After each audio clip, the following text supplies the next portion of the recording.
Oscar. Somebody call a pastor, doctor. I got a 6 cents for imposters. So now I'm coming for the whole roster. It's not a game, why you playing with me? You could double back, lose track, try and hang with me. It must be in my veins, something you can't tame, cause I break the chains. Can't control me.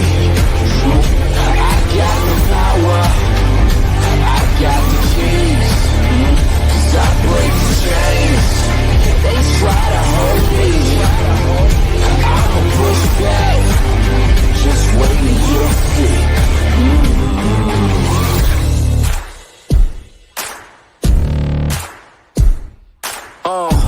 Please excuse me, your honor, but you can't hold me no longer.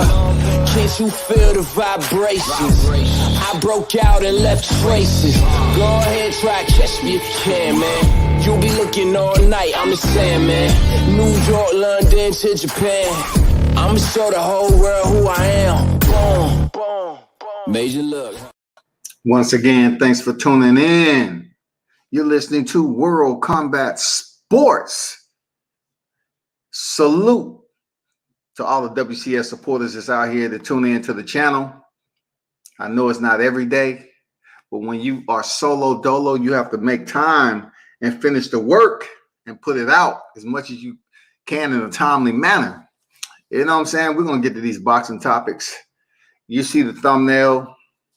You know what I'm saying? We're going to talk about what Virgil Hunter said about Barrios providing a blueprint to defeat Gervonta Davis, which I absolutely disagree with. You know what I'm saying? I truly disagree because not everybody is Mario Barrios. And then you have to look at it like this. Gervonta Davis, that was his first time in 140. So he even said himself, he was a bit cautious going in there fighting a big Mario Barrios. You know what I'm saying? That was a size difference. You know, even when Tio faced Masayoshi Nakatani, it was a different fight for him. You know what I'm saying? It wasn't a first fighter that he fought at that height. Let's be clear. It wasn't the first fight Teofimo fought at that height. But Nakatani, you know, he had success in the early rounds, which forced Teofimo to make changes. But for Gervonta Davis, he was moving up a weight class. And he was experiencing bigger fighters that was going to come in on fight day, weighing much more than he's used to. So boxing IQ, fighting smart, it all played a huge role in how Gervonta went in there and performed.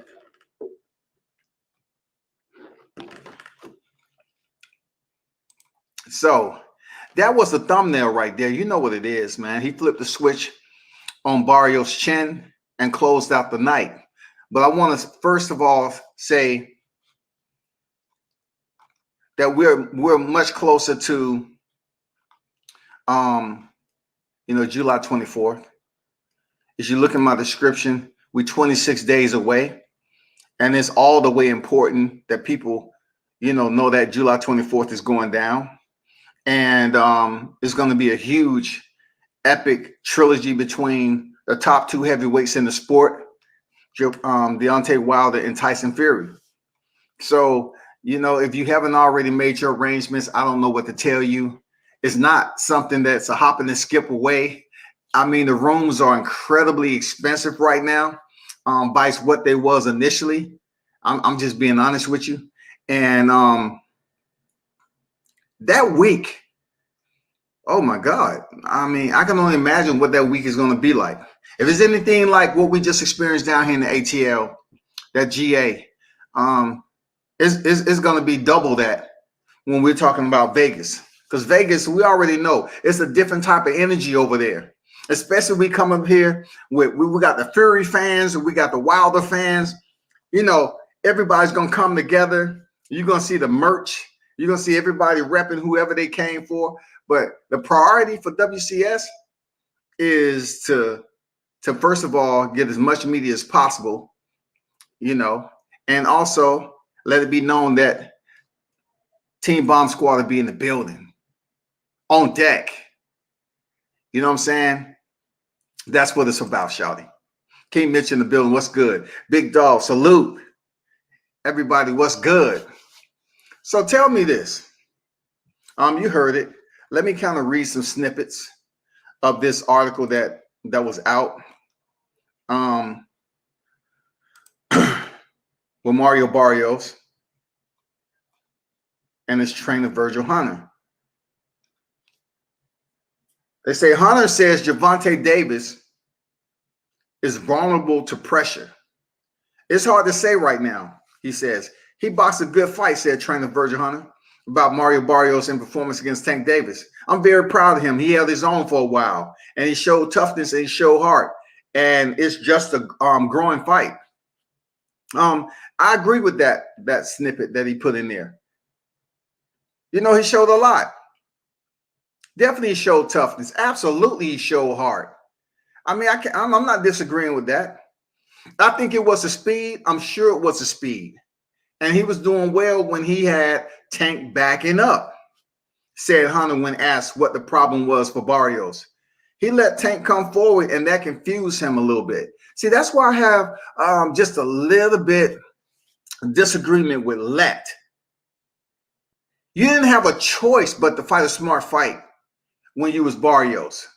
And also Tank chose to fight a smart fight because he knew he was moving up in weight. So of course, strategy-wise, you want to be smart. Look, Tank wasn't trying to go in there and face adversity for no damn reason. He signed the Mayweather Promotions. So of course, it's bigger fights to come, regardless of what he said. You know, I'm going to keep it in-house and all that. That's not going to be for the rest of his career.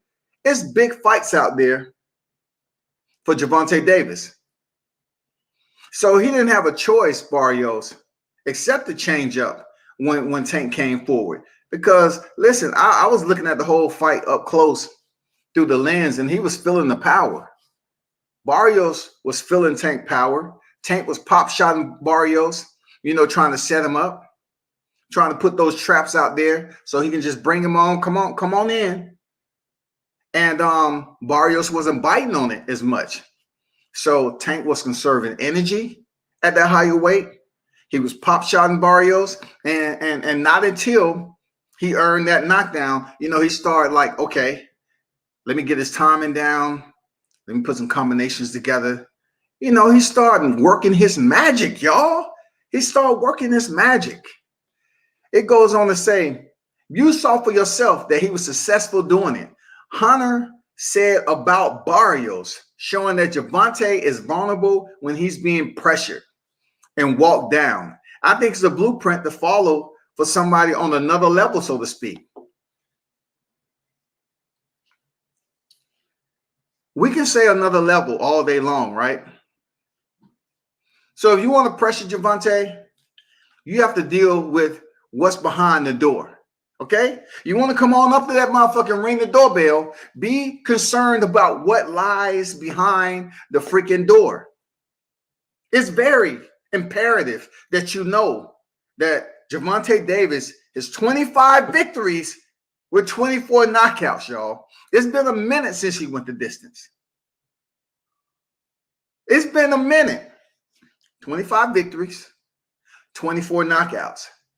So when Virgil Hunter says a fighter on a whole nother, on a different level pressures Gervonta, well, you don't have to worry about the body attack, which he didn't use in the first half of his fight. You're going to have to worry about the power of him landing shots up top. El chin checker. You know what I'm saying? You have to worry about Gervonta switching up the game plan, using his footwork, if you want to come in there and pressure him and go punch for punch. Look, I know what he's waiting on. I know what a lot of other fans are waiting on. They want to see that cool boy Steph, Angelo Leo, a cool boy Steph, Brandon Figueroa.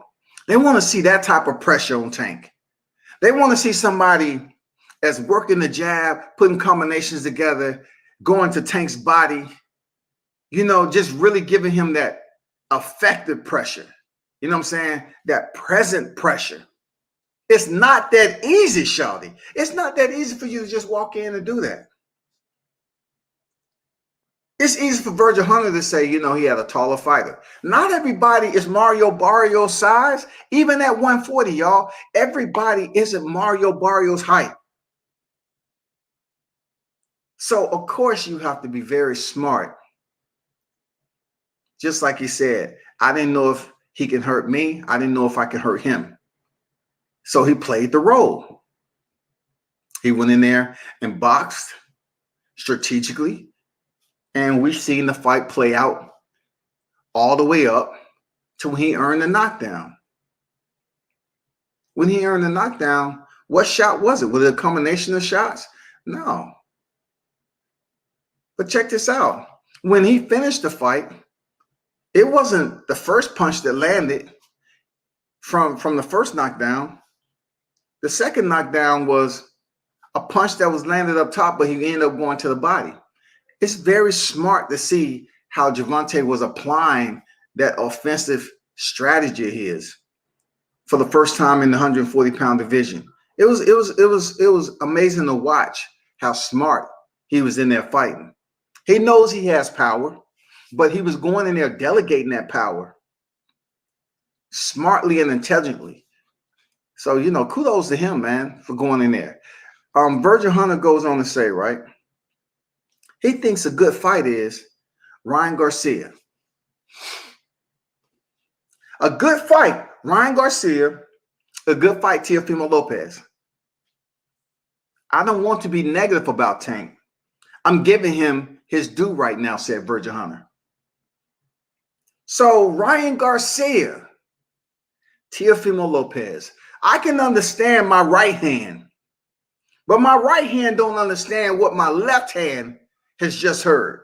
The left hand holds Ryan Garcia. How in the hell are you giving Ryan Garcia a chance against Tank Davis? How does that happen? I mean, y'all help me out. How does this shit play out? How does Ryan Garcia, who was on the canvas against Luke Campbell, goes in there against Gervonta Davis and outboxes him? Luke Campbell was making Ryan Garcia miss with that left hook, which he kept going to and going to and going to. It's just like watching Rolly and Jackson Marinez. Rolly was headhunting the whole time. He was then loading up on the right hand. You can't do that shit against Tank.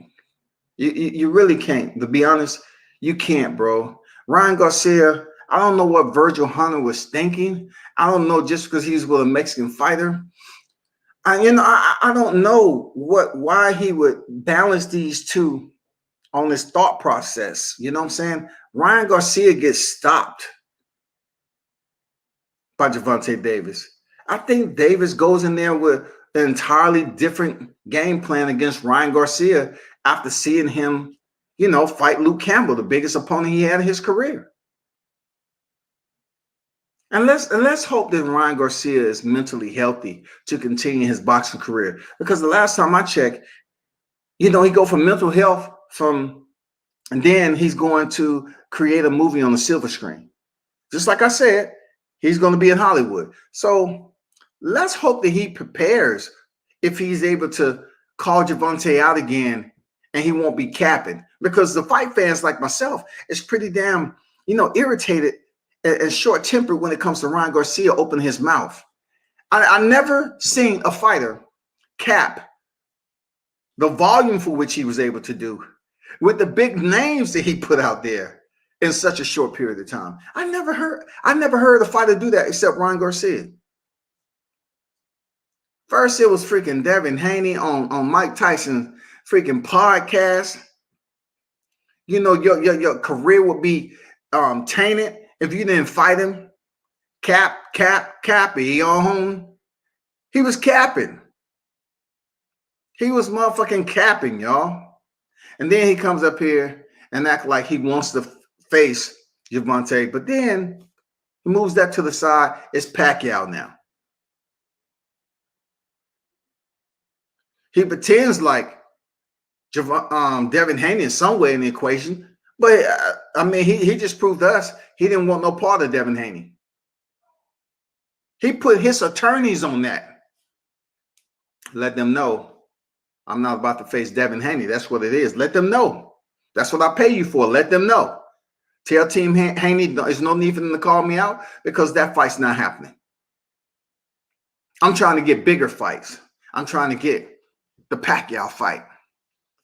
I want to go in there and have a legend on my record at my young age. So, that can boost my PPV Wall Street up if I was to step in there and face somebody like Gervonta Davis. Anyway, man, I'm talking too much about Ryan Garcia. Everything boxing and sports in the building. Salute, my brother. How you feeling? Y'all be sure to check out my man, Everything Boxing and Sports. Keon in the house. He just finished a live, man. Go check the replay out. Support him and Money Brown TV, man. Brothers out here doing it the right way. Brotherhood Boxing Talk. Salute, bro. World Combat Sports. Salute to you. Shouts to Virgil Hunter. But all that blueprint talk is bullshit until a fighter is successful in winning with the plan in question. Everyone had a blueprint to beat Floyd. Niggas still ain't lost yet. Like I told you before, when Floyd initially met Al Haymon, the only reason he was signed to Al Haymon, not because he talked to Al Haymon. Al Haymon didn't want to talk to Floyd. He talked to the shot caller that was connecting Floyd to Al Haymon. The shot caller took what Floyd said to him and said, nobody can beat me. I'm never going to lose. I'm never going to lose. I'm not going to lose nobody. He looked at the dude in the eye. And at the time, he did owe money. You know what I'm saying? He owed money. But Al Haymon wasn't even interested in Floyd. Now look at him. Like Mitch just said, he ain't lost yet. Everybody has a starting point somewhere, dog. It wasn't all roses for Floyd. He owed Jay Prince some money and Jay Prince got paid. He wasn't about to go do anything with nobody unless they took care of that tab. That wasn't Bob Arum's shit either. Teofimo Lopez versus Tank Davis is a great fight. Absolutely it is. I agree. But I was having a conversation with somebody. They was trying to convince me that Teofimo Lopez is going to be the A side. I said, you must have lost your mind. That's my boy. But Teofimo Lopez is not going to be the A side against Gervonta Davis. I don't know how they're going to work that out. But what we do know is Gennady Golovkin went into a fight with Canelo Alvarez, and he had the belts, and he was the B side. You know what I'm saying? So you look at Teofimo Lopez and what he's been able to accomplish at lightweight, and then you look at Gervonta Davis, a 3-division champion at his age, a 3-division champion, 25-0, 24 knockouts. Damn good fight. Teofimo Lopez beat Loma in a rematch. Look, I'm going for Teofimo Lopez. I'm not hating on Vasyl Lomachenko, but I cannot direct you all the way back from what I said about Lomachenko. He can fight, but to me, stepping up competition, I felt that he was a bit overrated when it came to that. I just felt that Vasyl Lomachenko, he was promised a title fight in his second professional fight. He was promised. They waited till the right time for him to come from the Olympics over here, and they wanted to make it a perfect red carpet. Salido had other plans. So he fought for the vacant at a lower weight class against Gary Russell Jr. The rest of it is what it is. I got Teofimo Lopez, man, having more experience. I have him having more confidence. And also, he's going to be coming off a fight with Kambosos.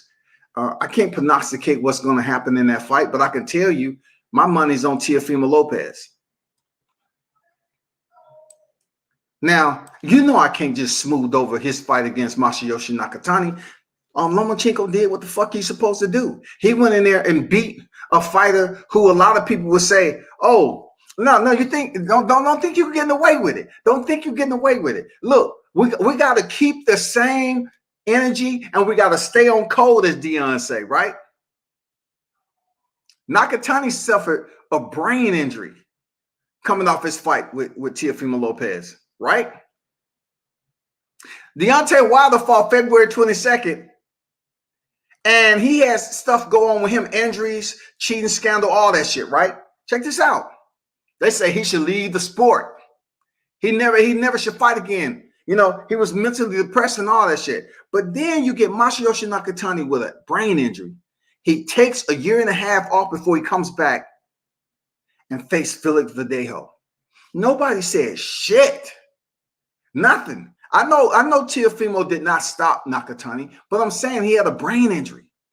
He suffered a couple of knockdowns in the fight with Verdejo. Nobody saying shit.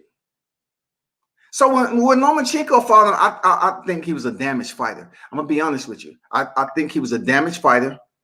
It wasn't the same Nakatani that fought Teofimo Lopez. Virgil need to figure out why his fighter gave up his height. I saw that interview with Ness.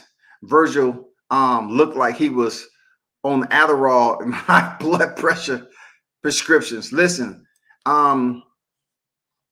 I did a media scrum. I wasn't able to get a one-on-one with Virgil. All right. TBV, I saw him, you know, periodically this past weekend. He has more followers. He's been doing this longer than me. So he's going to have access. That's just the way it is. Like, it don't matter if what your background is. You can say, oh, I'm retired this, I'm a hard worker. My work ethic speaks for itself. And then I roll up on Virgil Hunter, and he's wearing a mask, which wasn't too many people wearing masks this weekend in the A. And, you know, his voice is very low. So I was like, you know, I mean, I didn't have a standalone mic, you know. It was a media scrum. People was asking him the same questions that he's answered. Of course, because if you don't have the same interviewer, people are going to ask you the same question because they just walking up on you. But he's absolutely wrong about Tank. He's absolutely wrong about Mario Barrios providing a blueprint to beat Tank. And that was a good point about Barrios. Look, partially I agree with you, Mitch. I felt Barrios fought a smart fight early on. He fought tall, he used his range, and he was effective.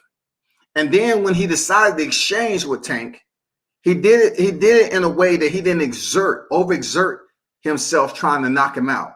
Like, people forget how good of defense Tank has. Tank is a defensive fighter, but when Tank get hit, he chooses to get hit. Like, he has to get in here and see how spicy the damn recipe is. Let me see how spicy it is. Everybody don't use that same motherfucking, you know, filling out process that Tank does. But that's the way he get down. That's the way Tank get down, bro. Tank Davis need to fight a real world champion and not a regular champion. Hey, okay.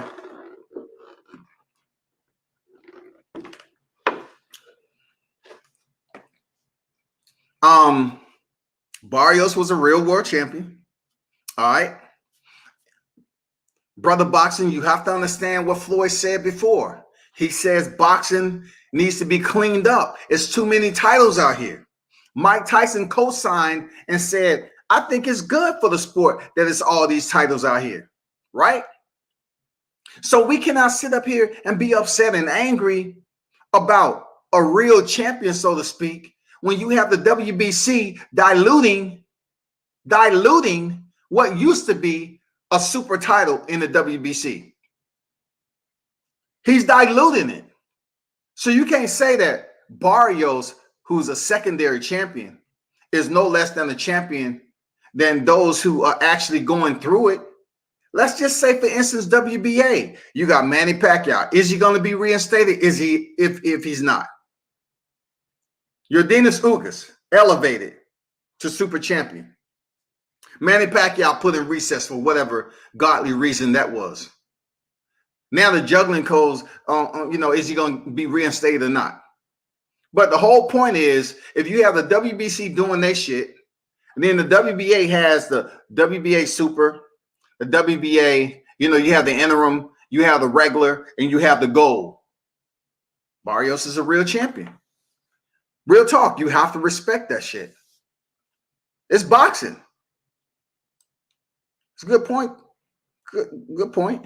In other words, a guy much better than my fighter might be able to do something. According to who it is. It's according to who it is. Real talk. Timothy, what's good? It's too dangerous to pressure Tank. Exactly. That's all I'm trying to say. Every opponent is not going to be like Mario Barrios, people. Barrios was big in there that night. And Tank, man, people look at, come on, bro. Come on now. You know what? I don't even freaking have it. Come on, y'all seen it. Let me check through the Rolodex right quick, man. Come on, bro. Y'all seen the motherfucking picks, man. Why y'all playing? Y'all seen how much of a height advantage Tank was giving up in there. Just look at this right here. Look at this photo right here. Look how big Barrios look compared to Tank. Look how he rehydrated and filled out. And look at Tank. People's like, they're talking about how Gervonta Davis wasn't as ripped because he was fighting at this higher weight class. He's going to come in here smooth. Look at way Floyd came in against Logan Paul. He wasn't extremely ripped at the weigh-in. He had a six-pack, but he wasn't shredded. If Tank would have been fighting at 130, 135, yeah, he would have been shredded at the weigh-ins and so forth. But Tank was like, came in, he made weight. That's the most important thing, is it, right? Making weight. That's the most important. Everybody was wondering if he was going to make weight. But that's a good point, Timothy. It is extremely dangerous to go in there and pressure a fighter like Tank.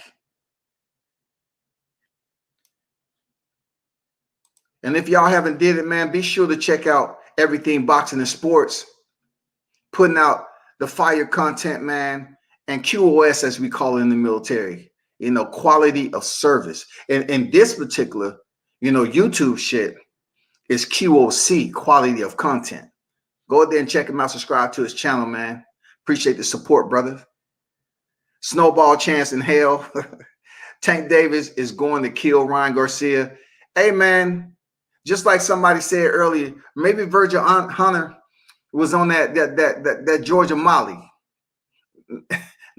Maybe he was in the strip club too long. After the weigh-ins, he just wanted to relax. And they was like, hey, we got that good shit for you.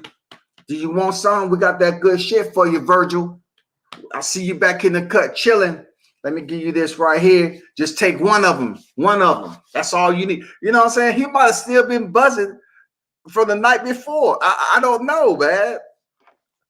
But when I talked to him, he was talking so low. And he had a mask on. I was like, okay. Virgil's supposed to be smarter than that. Yeah, they was giving him mad credit. Isaac Pitbull Cruz beats Ryan Line as kid is seriously overrated.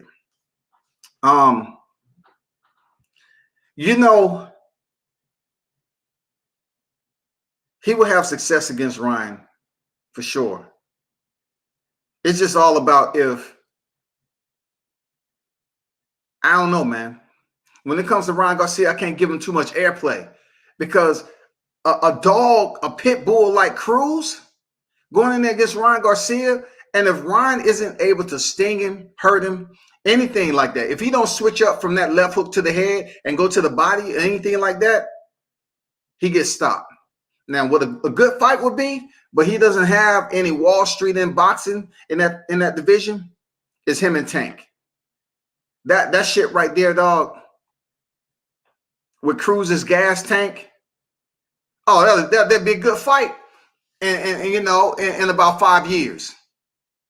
Isaac Cruz and Gervonta Davis, that's a straightforward type of attack right there from Cruz. He doesn't have power like Tank, but his aggression will make for a good fight. I think Tank beats Cruz up because Cruz has proven that he's a come forward fighter, and a lot of his shit is predictable. Tank's levels above Isaac Cruz, but the level of competition that Cruz is facing right now, I respect. because he's going in there doing what he's supposed to do. He's pressuring, he's making the fight exciting, and he's going in there and throwing some bombs. But the one thing about him facing Tank has the TNT. He's a quicker fighter. He has defense. So if Cruz want to go in there and bang it out with Tank, he's getting stopped. He's getting stopped, period. Dead Game, what's good? Salute to you, bro. That interview lets everyone know what Virgil really thinks of his fighter, Mario Barrios. Casual fans will love Orion versus Tank. Sad, but casual fans are the only fan promoters considering. I don't know why the fuck he's mentioning Ryan Garcia. It's no way that I even, would talk to any boxing head and say, I want Ryan Garcia and Gervonta Davis. That shit will be fire. I'm not saying that. Look, I'm going to say this once again. Ryan Garcia think he's coming in there with Gervonta? Like they said before, and they're going to be the A side? It's not happening. It's not happening. He's delirious as fuck if he think he's going in there being the A side against Gervonta. For one, listen, I know a lot of y'all don't see it. I haven't seen him on multiple occasions. But Floyd has the future cash cow of boxing, right? Floyd himself has a huge ego. There's no way that Oscar or anybody else is coming in there convincing Floyd to bow down. Floyd bowed down to Oscar to take it to the next level when he was competing actively. That shit is over. That shit is over. So now, if you want to talk about Ryan Garcia coming here to fight Gervonta Davis, and he want to talk about A-side, it ain't going down like that. It's not happening, people. It's going to be tough because Floyd has an ego that's extremely, I'm talking about gargantuan ego when it comes to this boxing game, period. You ain't coming in there being no A-side against Tank that's already on PPV, people. That shit ain't happening. Sir, seeing you in the building, man. Salute to you. Aaron Jones in the building. What's good? Salute. Leo was a real world champion. Indeed. Absolutely. Leo was a real world champion. Blueprint Sports in the building. Salute to you. He said, salute. I bet there was a lot of shawties on deck for the night. Hey, I ain't gonna lie to you. Hey, the security was tighter. That's why I haven't posted any celeb pics because security is too tight. So I really had to, work my position and stay in the fighting hole most of the time. I forgot this. I don't believe the shoulder was the reason behind the slow start. Teofimo power and speed was the deterrent. Did the shoulder miraculously get better after round 6? I mentioned that against how did I miss these comments? Agree, but Josh Taylor is the undisputed 140, but I understand where you're coming from. So let's look at it this way. Lomachenko making excuses. No one said too much of anything. I know some people on here did, but mainstream didn't say shit, right? And I know I always talk about the comparison with Deontay Wilder because that's my number one fighter that I support heavy, right? But Lomachenko not only said his shoulder, but he said the judges was paid off, people. Lomachenko said the judges was paid off. Isn't that the deepest accusation you can make in boxing when you fucking lose? Yes, it is. Nobody held him to the fire. Excuse me. That's why I say, you know what? When Lomachenko steps up competition, in my opinion, he's overrated. He just needs to step up to the competition, make it happen. But now with the amount of fights, he's like 15-2 right now, right? I mean, come on. The sense of disrespect in giving Lomachenko all this credit, even when he made some damning excuses after he took his second loss. They was trying to ride off and erase his first one against Alito. And then Teofimo came in and beat him. The first thing, it wasn't even 48 hours. He's showing a picture in the hospital, people. You know what I'm saying? He's showing a picture in the hospital. He's talking about the judges was paid off. Let's make the second fight. Let's clear up all this. And you know the fucked up thing about this whole language, this entire language that's going on with the 35-pound division? You're not even Devin Haney's name. Imagine how that shit just plays itself out. Like, how did this even happen? Like, anyway, that's a whole nother story, man. But for the cat who was talking about the shoulders in there, man, it was too many. Listen, it's been a minute. I'm not out in the streets the way I used to be. But goddamn it, this weekend, it was plenty out there. It was plenty. They came and they represented, and it was good to see Chocolate City in full effect. You know what I'm saying? I'm just not out in them streets like that. You know what I'm saying? I'll meet a female in the shopping mall or the grocery store, right? Goddamn. You know what I'm saying? And them females that's there at the fight, they'll be calling you up. Hey, we got this big event going on. You know, you want to take me there? The shit them girls had on and all that. Nah. I had those days all around the world. I experienced that shit. It was fun, but not right now. Salute. I bet there were. Okay. Floyd got a Donald Trump ego. Floyd's ego is very, very huge, man. People need to always understand that. You know, he's doing it. I think, I'm going to be honest with you. I truly believe that Floyd is moving Gervonta at his age the right way. He is. No, it don't matter if he's going for a secondary title. It don't matter, y'all. He's a 3-division champion right now. He's a 3-division champion. That's all you need to know. What Virgil Hunter is talking about, I don't know, bro. Like, it ain't no blueprint. Mario Barrios, let me tell you something that is real life. Floyd coming over to the corner and over talking Calvin Ford. People are looking at that situation and saying a lot of things. Okay. I can understand the frustration that's going on, but they already know that shit. They've been there before. That's not the first time that Floyd has did that to Calvin and Kenny. Primarily Calvin, because he's the one that speaks to Gervonta in the corner. He's the head, right? But Floyd didn't care about none of that. Floyd was like, you want me to be honest with you, and you don't want me to lie to you. You behind on the unofficial scorecards. Now, where I was, it was a huge conversation about who was what when. It has a lot of casuals that was up there talking shit, didn't know what they was talking about. I say, look, Gervonta is nowhere close to being behind. Y'all have to understand that's Steve Farhood's unofficial scorecards.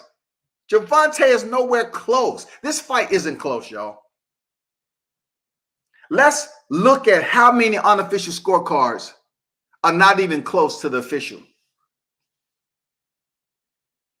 It leads up to a dramatic interest, people leaning in and say, oh man, this fight is close. This fight is close. The unofficial scorecards. I don't ever think about them unofficial scorecards.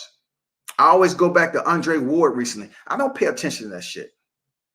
I was looking at the fight the entire time through my lens. That fight wasn't close.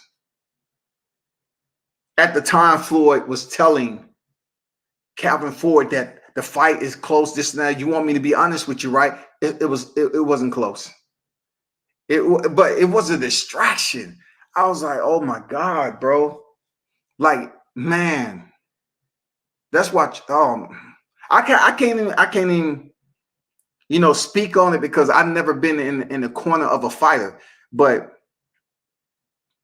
in the military per se, you have a chain of command, and you're not going to go behind.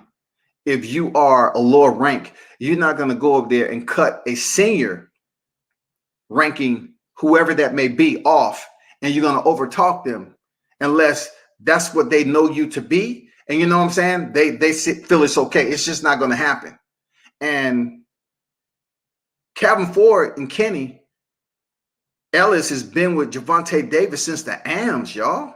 It's since the AMs. And you trying to tell me just because he signed with Mayweather Promotion, he doesn't have a right to talk directly to Tank in between rounds? He does. He does, bro. He also last out at CompuBox. Hey, look, shout out to the brotherhood in the building. Salute to you. Hey, Floyd last out more than CompuBox, man. Because look, this is what we see in boxing. Fuck the unofficial scorecards. It don't mean shit. And then when you go to CompuBox numbers, right? That shit is inaccurate sometimes. The only thing that's truly accurate is your experience in assessing fights. That's the only thing that really matters. And you know, our assessment only matters if we are speaking right here on social media, on your platform, or in a debate, you know what I'm saying? Or you in an interview and you're interviewing somebody, you know, from the team or whatever the case may be. You feel me? Do you think Tank and Floyd would have a falling out in the future, like Don King and Mike Tyson? Well, I can tell you this, they already had a falling out, man. You didn't hear about Floyd taking back the vehicle and taking back the house? You didn't hear about Gervonta letting it be known that they was having riff, you know, in their camp, him and Floyd Mayweather? Yes, that was public knowledge.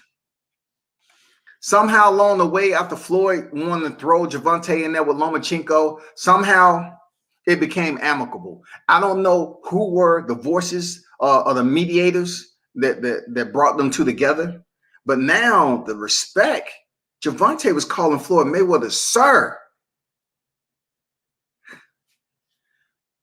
He was calling Floyd Mayweather sir. He was being respectful and professional, dog. Look, after the Leo Santa Cruz fight, Tank, you know, genuflect, got on his knee and gave Floyd a hug. But in this press conference this past weekend, Floyd intervened or interjected while Tank was talking. And he was like, yes, sir. I was like, wow. Is it respect or professionalism? Is it something that the PR team has taught? I don't know, people. I don't know.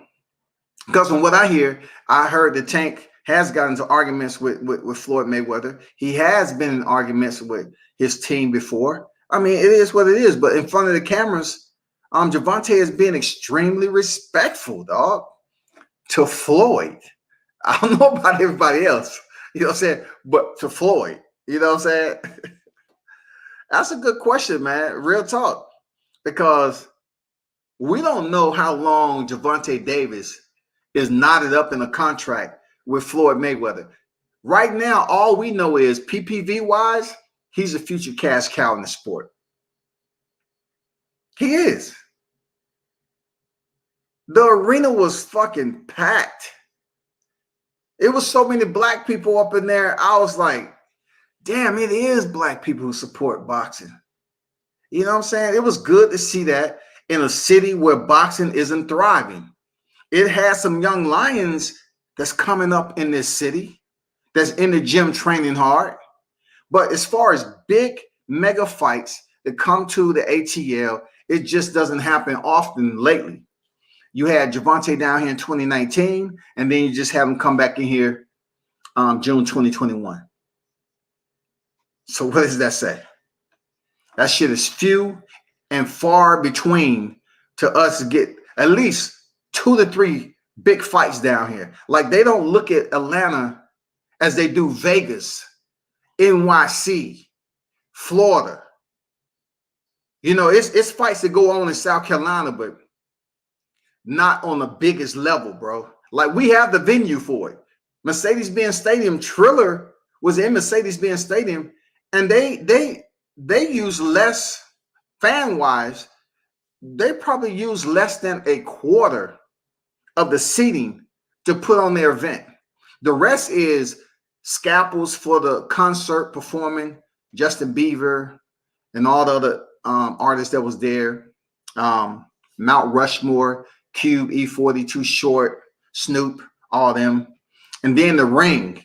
So it's not like, Gervonta cannot fight in the Mercedes-Benz Stadium. But I'm going to tell you, the capacity of tickets that they sold in the State Farm Arena, it was packed up in there. It was. It was crazy. I think Floyd did the right thing. He had Tank get in the right mindset. Look, y'all can say what y'all want about Tank being, who he is, but he was calling Floyd sir. It's a level of respect that's going on with Tank right now in the public eye. People need to take note of that shit. Like, peep this out. When Teofimo won his belts at 135, like he was all over the social media. And then recently, he all of a sudden called COVID on the fight he was supposed to have June 19th, right? And some people got fucked over with money. But it happens in the sport, right? But he goes to Italy with his wife and he has COVID. So people are not buying into the fact that he had COVID, but more so the rumor mill is going around about his tickets weren't selling. One thing I know about Gervonta Davis, man, this shit was buzzing. Tickets was selling out. And look, once you look at the arena, State Farm Arena, it was people everywhere. All the way up in the nosebleed, it was people walking out. It was people everywhere. So he's a future cash cow, man. I hope Tank doesn't have a cash out 360 deal with Mayweather Promotion. I don't know, man. And you know what? I was trying to be nosy. I was like, somebody tell me, does anybody know about Tank's deal with Mayweather? How long is he locked into that deal? Like Teofimo Lopez, we knew he was locked in the top rank for another 3, right? But man, no one knows the deal that Gervonta Davis was locked into when it comes to Floyd Mayweather. No one knows, man. And as long as he's moving him like that, people are gonna say, I think that's a good look. I think that's a good look for Gervonta. You know what I'm saying? Listen. I myself think it's a good look.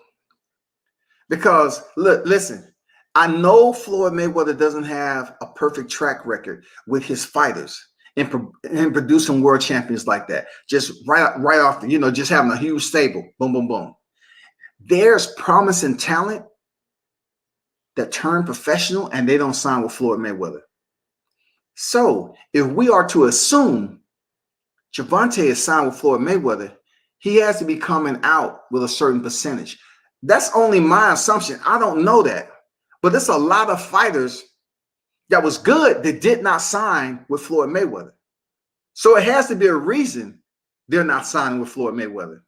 But in this particular matrimony with him and Gervonta Davis, I think it's good because Floyd, when everybody know Floyd Mayweather is coming to the arena, Floyd come in about 15, 20 deep. He has the giants around him. First of all, he didn't have the usual giants with him. All right, the Vegas giants, but he has some big dudes with him, right? And he brings that attraction when he walks in. Floyd had on $1 million easy of jewelry on his neck, so he brings that. And then he brings in, Gervonta gets the Floyd Mayweather attraction along with his attraction, and they pretty much work good together. That motherfucking star power meshes good because people fuck with Gervonta in the ATL. He's a Baltimore native, but they fuck with Gervonta in the ATL. I'm just saying, dog, like, people have acclimated to Gervonta. They cheer him like no other. I don't know, man. I tried my best to find out what type of deal Gervonta Davis had, and really nobody can tell me. If you ask Leonard Ellaby, you definitely not getting no damn answer from Leonard. Leonard's not giving you no damn answer. That's real talk. But tell me this, who do y'all want to see him fight next, though? That's what I want to ask y'all. Who do you want to see Gervonta Davis fight next? Do you want to see him stay at 140? Or do you think he should go down to 130 and defend his WBA? Or all the names at 135? Because it's only two names, three names, two big names people are talking about. You know, that'd be pretty decent. Vasyl Lomachenko, Teofimo Lopez. Okay, we ain't talking about what Virgil Hunter is talking about. And then you have Devin Haney, which no one is even mentioning linking him up to Gervonta Davis because the fight isn't going to happen. It's not going to happen. You think they can make Antoine Russell versus Tank in the DMV area, big fight in DMV? Listen, Blueprint, damn good question. The fight ain't happening. You know why it's not happening? Because even though you and I know Antoine Russell is solid, he's a real one at 140. Okay? You heard Leonard in the interview say what? They have to bring something to the table. Leonard means something outside of the skill set, bro. And we know the Russell brothers are solid and respected in the sport of boxing. But when it comes down to it, boxing is a business first. Antoine, what is he selling? What is his tickets? What is his notoriety? I talked to the brother. The brother is woke. He's a good interview, and he can fight. Period. We're seeing what he did to Santiago after Santiago came in here and danced around with Broner. Antoine say, nope, not with the Russells. You ain't dancing around tonight. He beat his ass and stopped him. Floyd ain't gonna make that fight with Antoine at 140. You know why? Because it's a little bit of history between him and Gary, bro. Him and Gary Russell has a freaking, animosity, a contentious backstory to them. So you think he's gonna put his cash and cow in there with Antoine Russell at 140 and give him the payday? Nah, it ain't happening, man. To answer your question, it ain't happening. And the DMV ain't big enough. Look, Floyd is gonna be like, the DMV isn't big enough for Gervonta. Floyd wants to take Gervonta to a place where he's gonna make the most money, people. That's how Floyd get down. He's not just going over to somebody else's backyard. Bro, come on, Blueprint. It don't matter if Gervonta is up there in Baltimore and you can drive from Baltimore down to the DMV. I get you. But you think Floyd is going to go to the DMV in Russell's them hometown when he's going to be the A side? He's PPV attraction. He's going to go over there and allow the DMV to witness a boxing match such as that. Hey, it ain't happening, bro. It ain't happening. For real, it's not happening, man. Damn good question, though. I want him to fight Josh Taylor and Teofimo. Tank will destroy Loma. Look, I mentioned that the Leonard Ellaby. I said, why don't y'all stay at 140 and go for the titles? And I look at it like this, right? It's another change in the weather that's going on, right? You heard Floyd talk about he's going to be fighting in-house fighters. And then you have Bob Arum all of a sudden dropping this motherfucking dime saying that Teofimo is going to fight Lomachenko in a rematch. Where the fuck did this shit come from, yo? Like, what? How does boxing change seasons so fast? It's like the ebb and flow. Whenever something comes out behind the scenes, look, this is shit we're not privy to. Behind the scenes talk, they change up shit so often. I mean, just a couple of months ago, we was talking about Devin Haney. We was talking about who's Gervonta Davis going to fight after knocking out Leo Santa Cruz. Who is Teofimo is going to fight.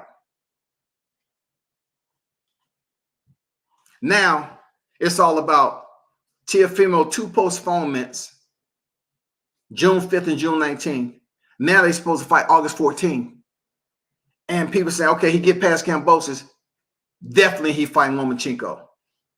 No mention of Devin Haney, nothing. Devin Haney's left out in the cold again. So he has to go find an opponent that social media in general, YouTube, will not frown upon.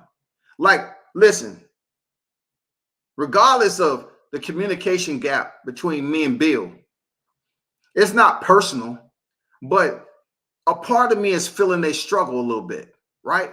I'm serious. A part of me is feeling the struggle because the amount of work he put in on YouTube seems not to be working when it comes to him getting big fights with the big names. Definitely not Gervonta, and now Teofimo Lopez is out the question. That's after Team Lopez has said, yeah, we're going to fight Devin Haney next. It's not happening. But Josh Taylor, Leonard Ellaby said he don't bring shit to the table.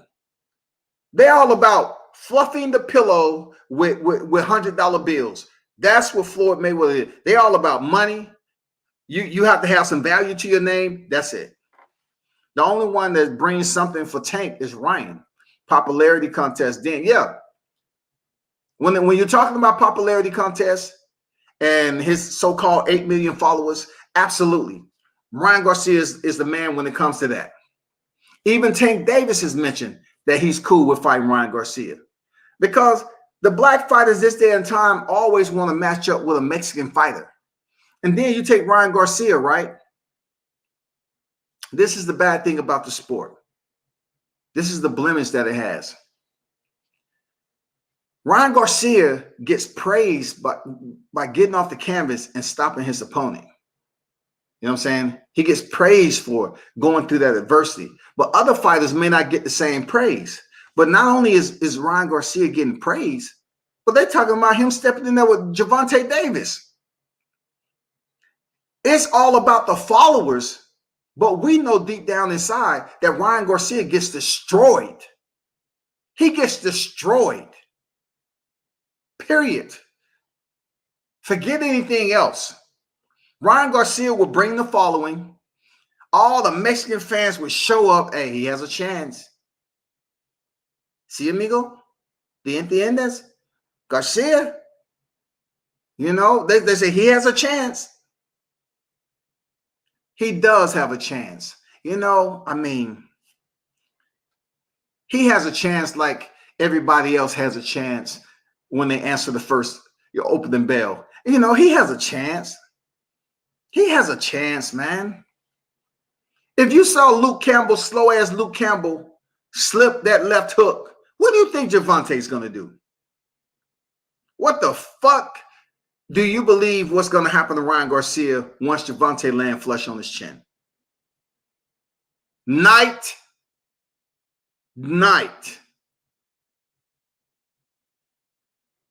Take it to the house. Well, if it's in the ATL, which it probably won't, but I'll be shocked if that fight would even come close to happening. It wouldn't be in the ATL, like, really. That would be somewhere in Vegas, in Floyd's hometown, because they're looking to make some crazy money off on Ryan Garcia's following. So it won't be down here. It won't be down here, man. UK don't even promote Josh Taylor in the UK like that. And that's why he's not going to get the fight with Tank. Who said it? You heard it. Who said legacy don't feed kids? You heard it.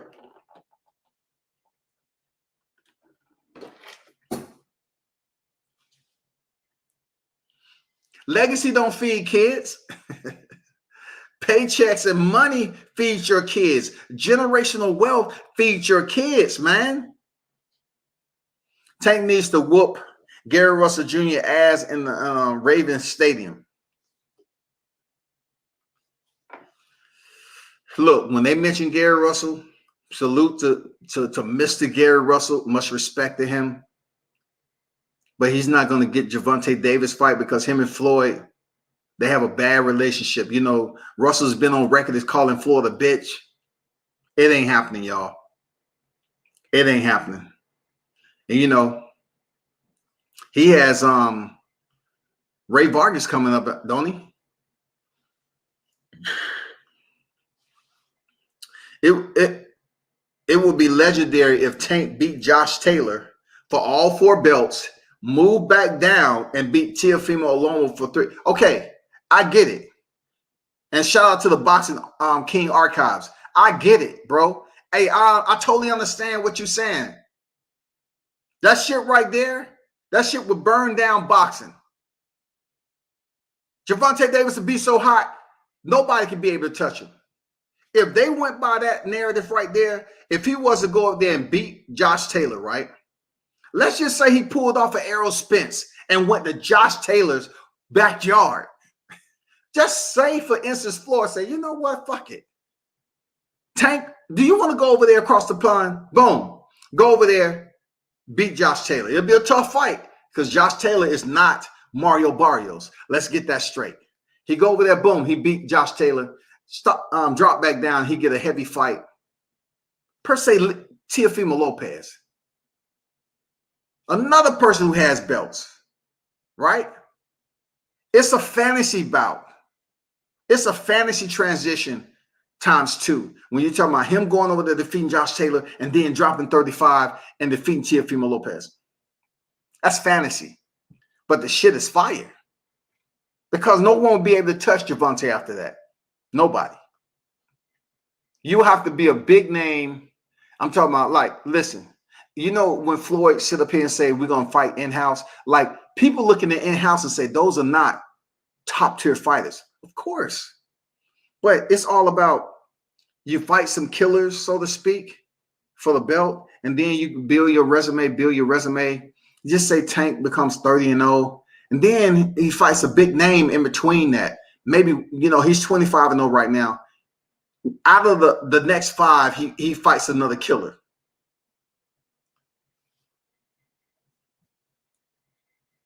If he defeats 2 undisputed fighters,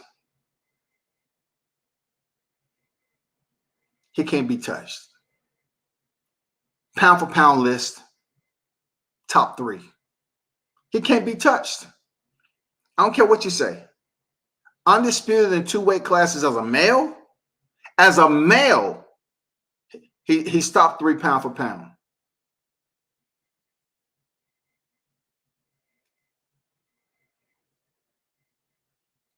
And Mitch, you know, that shit ain't happening in the Ravens Stadium, book. That shit ain't happening. Look, people will come out and see that fight. Don't get it twisted. People will come out and see Gary Russell Jr., Gervonta Davis. Ooh-wee. Ooh-wee. That would be a nice one. Oh, over there, you know, be more DMV? Absolutely. I feel Floyd is attempting to use his popularity and power to freeze out the sanctioning bodies. Listen, you know, I know there's many people that say Floyd Mayweather is this. He's Conan, he's this. He's a corporate dude. He say shit, you know, for attention and all that. But look what Floyd's been through, right? What do we need to do in life to earn the respect, that ultimate respect from the audience? And in this case, boxing. What else does Floyd need to do? Let's just look at how he came up, first of all, what he went through with his family. He's come from a fighting family. All right. He himself was robbed at the Olympics. Went on to his career. He took some tough fights. He was hurt in his career, but no one has ever defeated Floyd Mayweather. Period. So now you look at the fact that he's fighting exhibitions and what people call bullshit. What Floyd said this weekend, he said, I'm the only one out here fighting fake ass fights and scooping up 100 million. Me. Ain't nobody else doing that. And you know what? He's right. Floyd went over there and fought Tenshin Nashikawa for a cool $9 million, and the dude was undersized. He went in there and fought Logan Paul in an exhibition bout, y'all. Come on. Look, in inclement weather in Florida. because the Nevada State Athletic Commission wouldn't even approve the fight. So he goes in there and play around with Logan Paul. So who's going to be next? Jake? He'll make millions off that fight.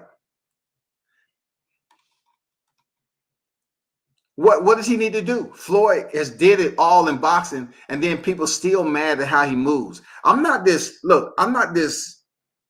goofy, Floyd Mayweather fan, but I do respect him as an athlete, you know what I'm saying? And I haven't been around him enough not to respect him as a grown-ass man, regardless of what he's been through in life, regardless of what he was incarcerated for.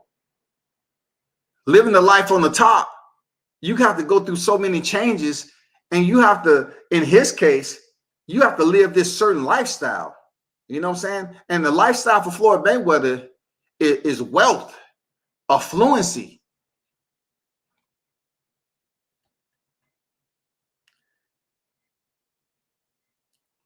Whether he's attempting to freeze out the sanctioning bodies, why not?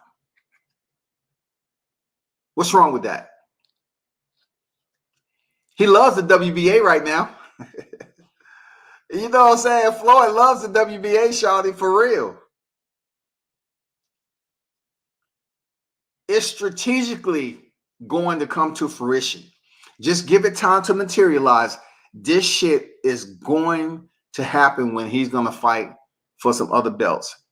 Watch what I tell you. They're just playing hopscotch right now. Seriously. Mayweather is playing hopscotch with Gervonta Davis. He's a 3-division champion right now. He's just playing hopscotch, man. But the fight I would like to see down in the A next for Tank is Brian Norman Jr. Period. Brian Norman Jr. has sparred Tank 3 times. Listen, as black people, we cannot sit up here and be in a combat sport and say, you know what? Well, this happened behind closed doors. We wasn't allowed to record it. So just in case somebody went out there and talked about it, let's just say it was talked about, and that shit, that shit went viral, so to speak. When Brian Norman named, he was all over the place. But there was people that took offense to it, right? So being that Team Norman is not on the level of Gervonta Davis, there's a distinct connection that Floyd has with PBC. So his voice matters. Just ask Gary Russell Jr. So Brian Norman Jr.'s sparring session down here, which I was the only YouTube, media outlet there, was legendary, right? That fight right there down here in Atlanta, Georgia, oh my God.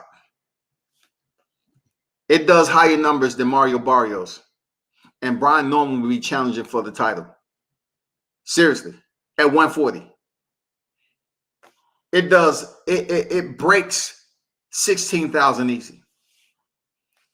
Put Gervonta Davis in there, Brian Norman Jr., down here in Atlanta, if you really want to come back with another fight to settle everything, because listen, they're keeping very quiet about this situation with Brian Norman Jr. and what went down in Coach Mustafa's gym. Listen, it don't matter if Tank wasn't in the best of shape. Tank is a dog. He's a savage. Brian Norman Jr. is a dog. He's a savage too. So he just sitting at 21-0. He's just waiting his opportunity for the big fight. But if we want to talk about a good fight, a solid, which would be absolutely fireworks, they need to bring Brian Norman Jr. and Gervonta Davis and have that shit in Mercedes-Benz Stadium. Real talk. That shit would be epic, y'all. That shit would be epic. He's in the weight class, strong fighter, undefeated, and Gervonta knows exactly who he is. I don't know what the freezing out process is. I know they was talking about the sanctioning bodies right now. But I hope, Brian Norman Jr. isn't froze out from facing Gervonta Davis here on Atlanta soil. I really don't, man. I hope he's not frozen out. Because he's a beast, man. And somehow, some way, a lot of people don't know about, Brian Norman as far as popularity, because like he say, he come in here, get his shit in, and then he goes back home and do what he has to do. Brian Norman Sr. used to box. You want to talk about talking up a fight? Man, y'all put it out there. Y'all have a voice just like I do. The next fight in Atlanta, Georgia, we need to see one of the biggest names down here, Brian Norman Jr. and Gervonta Tank Davis. That shit would be epic at Mercedes-Benz. Forget the State Farm Arena. That fight need to be in Mercedes-Benz, period. What do you think about David Morrell? I'm going to be honest with you, Blueprint. I'm going to be honest with you. I don't follow David Morrell heavy like that. Just like I didn't look. I know L-Dub was hitting me up on IG, right? And he was asking me about Gladden. Salute to Gladden for his win over Opochi. Salute. I've seen Glenn in different gyms and so forth. I don't know him like that.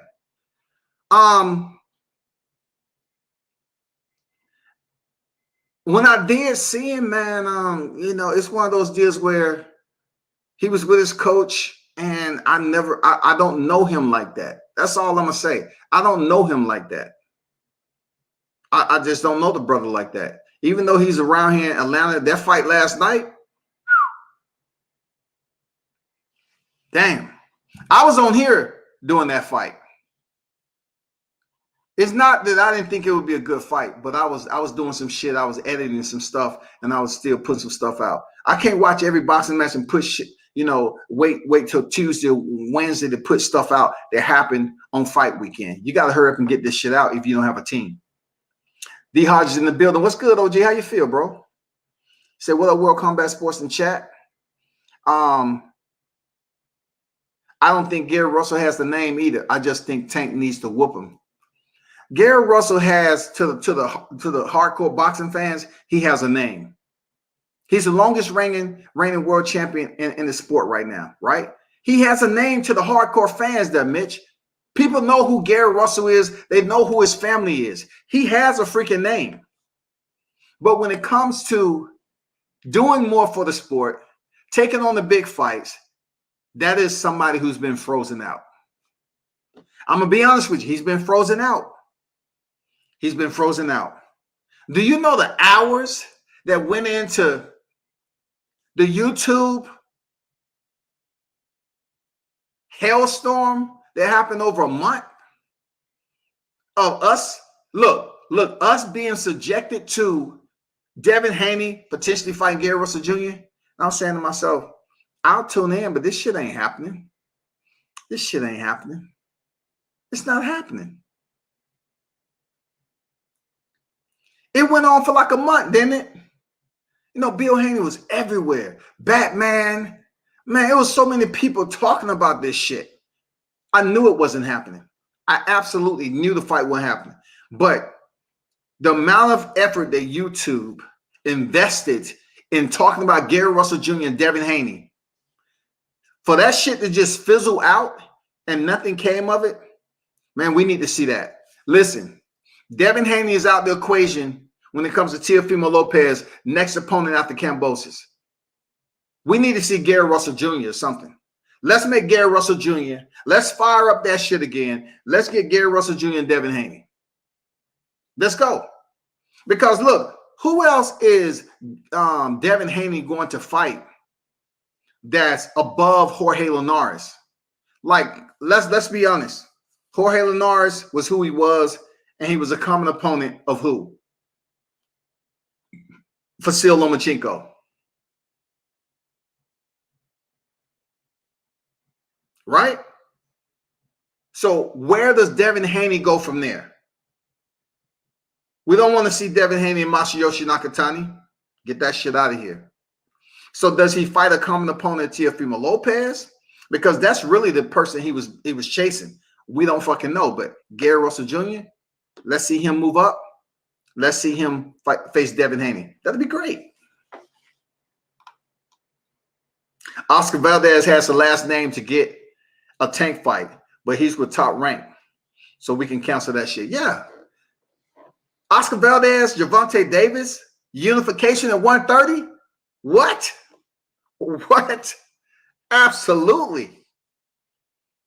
Absolutely, man. Hell yeah. But he on the other side. And we all know what Floyd just said. Floyd said, keep the fighters in-house. D, what's good? What did Norman bring to the table? He bring 2 sticks of dynamite and a pair of gloves. Next. Pete Davenport in the building. Salute there, Pete. Appreciate you pulling up as always. Thanks for the donation, my brother.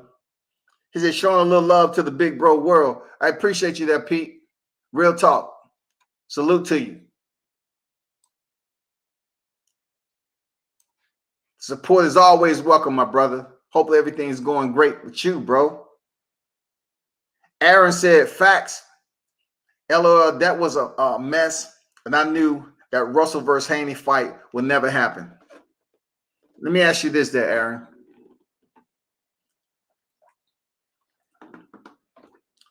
And shout out to Pete once again, man. Appreciate the donation. If you're in the building, right? Man, support me like Pete does, man. Choose to make a donation, make a donation. Hit the like button. It's appreciated, man. Come on. Why y'all be tripping? This is WCS, man. You know I'm out there in the trenches, man. Come on. Support the channel, bro. I'm not going to sit here for 30 minutes and say, drop a super chat, a donation. Man, if you really support the channel, man, I appreciate you. You can do it without being asked.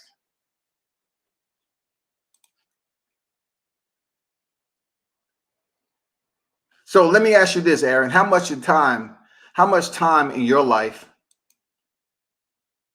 did the Gary Russell and Devin Haney parlay take out of your life that you can't get back? Like, listen, this is one thing I have to salute Bill Haney on, right? The amount of time that he put into that facade was unbelievable. Like, the amount of hours on his level, being where he's at, family, Devin, training, all that shit. The amount of hours that he put in from sun up to sundown was incredible. I wouldn't have did it. But we had Gary Russell coming in on this side. We had Haney on this side. It was back and forth. It was verbal tennis that was going on. This shit was popping all day long, people.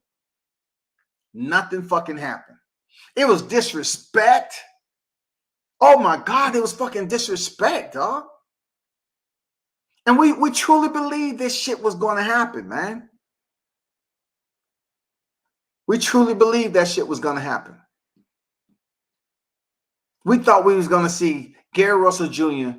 move up 2 divisions and face an equal boxer skill set in Devin Haney. Aaron say facts. LOL, that was mess. And I knew that Russell versus Haney fight would never happen. That was funny when Russell Jr. said the Haneys then had a locked contract to fight Gamboa. Yes, that shit was never canceled out. Period. The Gamboa fight, never. They was gonna stick with that. Period.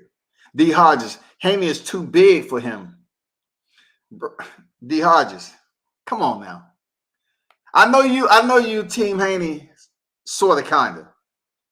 But when it comes to boxing in general, one thing we have to take in consideration, it was at one point in time that Gary Russell faced Vasil Lomachenko, who Devin Haney hasn't came close to.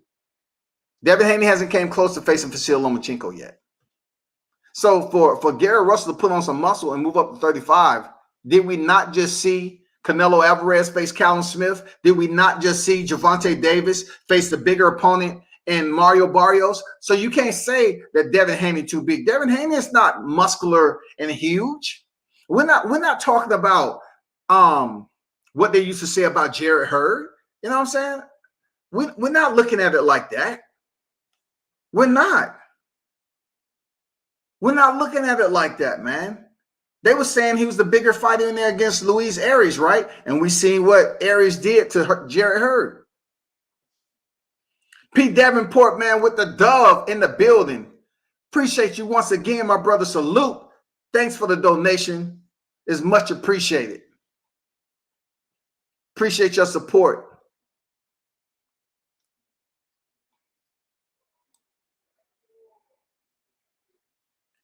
You think if Tank, matter of fact, let me read your he said showing a little bit of love to the big pro world. I appreciated that, Pete. Real talk. Thank you for pulling up, man, and showing support for the channel. Real talk, man. You think if Tank had a father like Bill, would Floyd be that much involved with Tank? Now we getting into like speaking about shit that we don't have any familiarization with. You know what I'm saying? We don't even know if Tank's father would have been involved in his boxing career, like a Bill Haney, like a Floyd Mayweather Sr., like a Sugar Shane Mosley, you know, like all these fathers, son, Michael Williams Jr., you know what I'm saying? His dad, senior, 300, 150. We don't know if Tank's dad would have been involved in his career like that. We don't know. Tell me one person. Tell me one other person besides Floyd Mayweather that's able to walk ringside, that's not a part of the team. When I say the part of the team, we're talking about the individuals that have split the ropes, that have the jackets on, that's stepping in there in between rounds. Tell me one other person that's able to do what Floyd's doing. Get up out of his seat and go talk to the fighter. Just tell me one other person, man. I just want to know one other person. Just let me know. I need to know.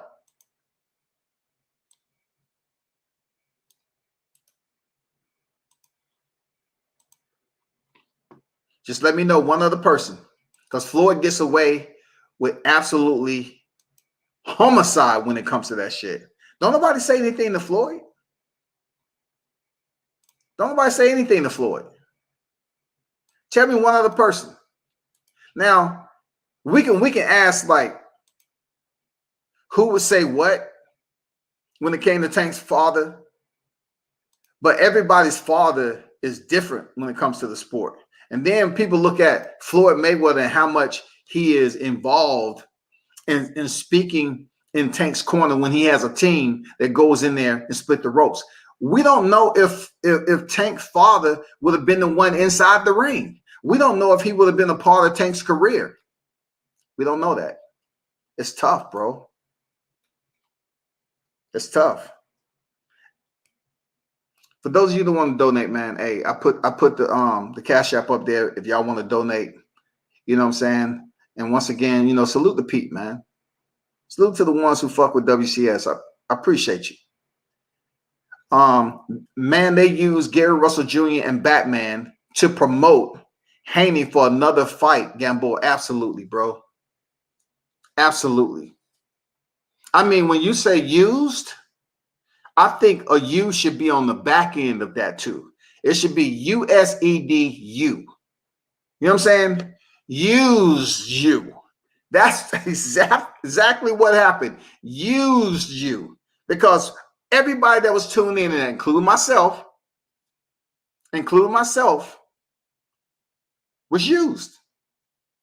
Because Batman was on here putting in work too. I mean, I'm thinking about that. I said, I cannot fathom being on here for weeks on weeks at a time when that negotiation process was going in on YouTube. I said, when the contracts are going to be sent? Is it possible for Team Haney to just do away with Gamboa and fight Gary Russell Jr.? Is it really going to happen? They never let Gamboa go, man. They never let Gamboa go. Gamboa, say that fight was over. Haney has to find Yvonne Mendy. Shit, man. After the way Mindy looked, this hell no. Floyd on his Donald Trump shit. I followed the whole timeline. So you ain't asking for reparations? Aaron said he followed the whole timeline. You're not requesting reparations? Reimbursement, compensation, dog? After putting in that work, listening, you're not asking for compensation, reimbursement? You didn't file a claim? Because we was bamboozled, hoodwink when it came for that. Let's just say 30 days minimum. 30 days minimum. We was bamboozled and hoodwinked. I never believed that Haney, Gary Russell shit. Gamboa and Devin already had a date. Absolutely. But look, it was good for reality TV. The arguments that was taking place. And Gary Russell Jr. showing up. He never look, Gary Russell never raised his voice. He talk his shit and he bounced. If a motherfucker get disrespectful for Gary Russell, look, that's when the mister come in. G. Russell don't sit up here and allow himself to go all out and lose himself and get out of character. That is what I respect. Because when you talk to Gary Russell in person and when you see him on social media, it was the same way. So when motherfuckers getting disrespectful with Gary Russell, amongst other people, Skip Mark and all them, he didn't let himself get out of character. He's like, okay, whatever. You know what I'm saying? All right. Man always hold his character tight. Super glued. What's going on, Jay? How you feel, bro? Salute to you. They had Gamboa the whole time. Said, I want to see Batman put Skip Mark in the headlock. For what? For what, dog?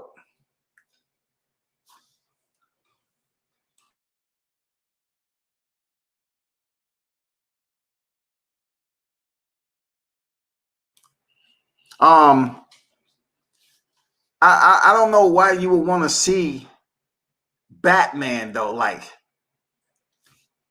that's irrelevant. Like, look, Skip Mark say he wanted the old dudes, so I was like, okay, cool, but I never received the contract. Anyway, I ain't talking about him. Conor Loco in the building. What's good, bro? Salute to Conor, man. JA said, them niggas wasted about a month of media time on fake fight. You ain't never lied, dog. Like I said before, man, y'all want to get together and file a petition? We can get together and file a petition for reimbursement, bro. We need some reimbursement for our time that was invested in that Gary Russell Haney debacle. We need some time and compensation reimbursed, period. Andrew in the building, salute. Say salute World Combat Sports. Jay say salute fam. Conor Local Sports. What's the latest on Verdejo? Yeah, what's the latest on Felix, man? I can tell you what I've heard. I heard they really contemplating on giving him the murder charge or not. I guess there's some things behind the scenes, some intricate details that we don't know about. You can't believe everything in the media, but it looks very bad for Felix, though. So, and I'm not any legal team, so I'll leave that. I have my contact out there too. I'm just saying I have my contact out there too. You're our PR and news correspondent.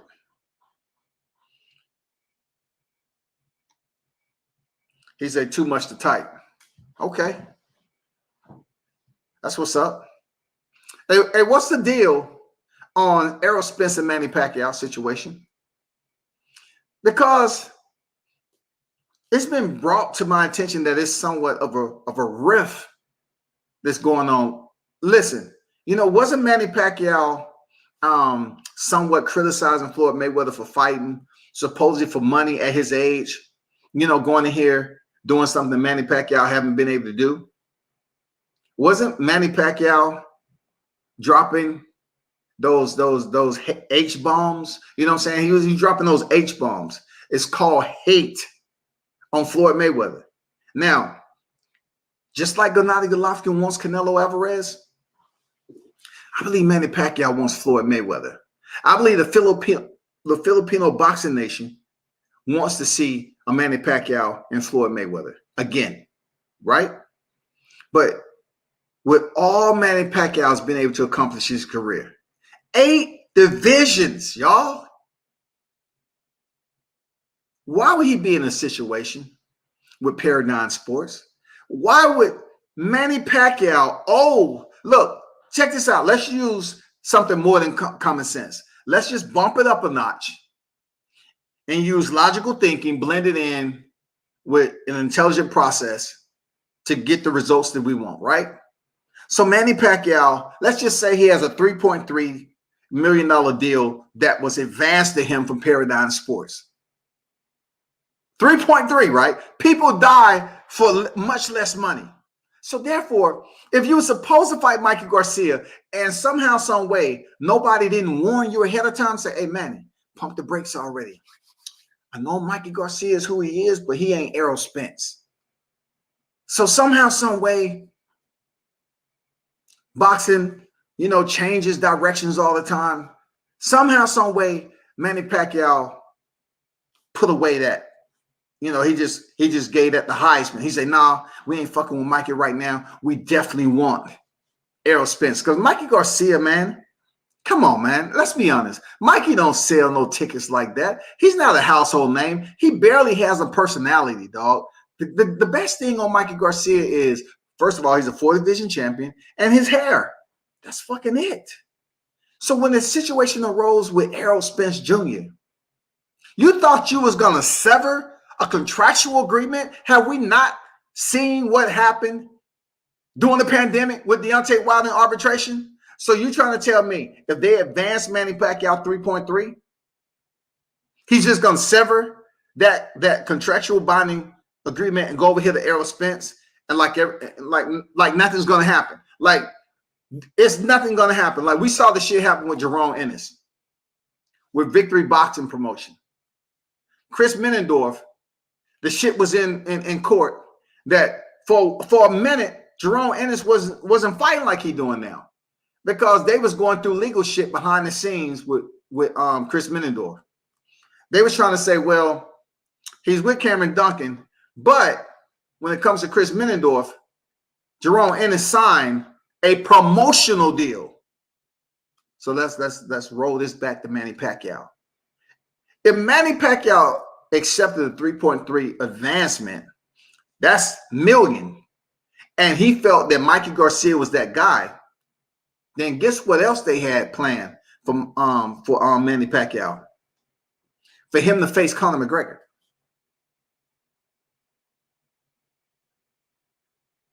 They also had that in the plan. So not only was he getting Mikey Garcia, but then they was going to do, they was going to attempt to have a fight with Conor McGregor. But guess what happened? Conor McGregor got his ass beat by low calf kicks by Dustin Poirier. I thought that shit was bull. I said, man, they ain't waiting on no motherfucking Conor McGregor. But Conor McGregor said he was more focused on a boxing match with Manny Pacquiao. That's why he got his ass kicked with Dustin Poirier. So the 3.3 advancement was to, pretty much feed, Manny Pacquiao a so-called air quote loyalty. Hey, we're giving you this 3.3. That's a lot of money. You know what we want? We want that Mikey Garcia. We're going to get you that Conor McGregor. You know what I'm saying? But Conor McGregor shit was out of their hand. He fucked up. But the Mikey Garcia shit was absolutely in Manny Pacquiao's control. Now you get Errol Spence over here that he has to. I don't know how that shit gonna play out. I don't know the extent of it, but it's hilarious. It's hilarious because once again, let's talk about the circus of boxing. It comes down that Manny Pacquiao is not going to what? Be reinstated as WBA Super Challenge title holder. Yadinus Ugas is gonna, keep that belt, and they're not gonna reinstate Manny Pacquiao.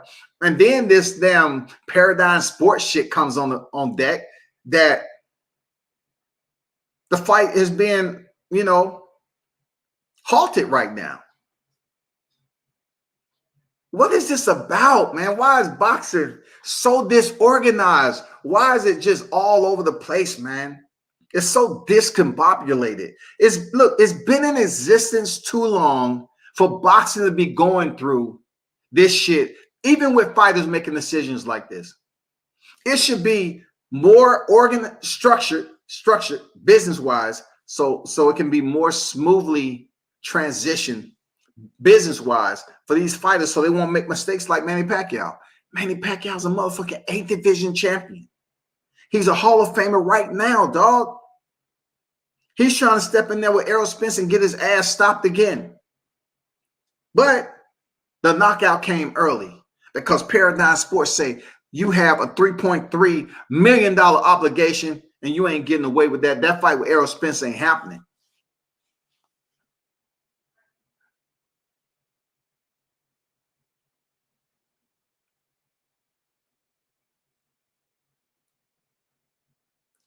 J.A. say Verdejo thought he was Scarface for a second.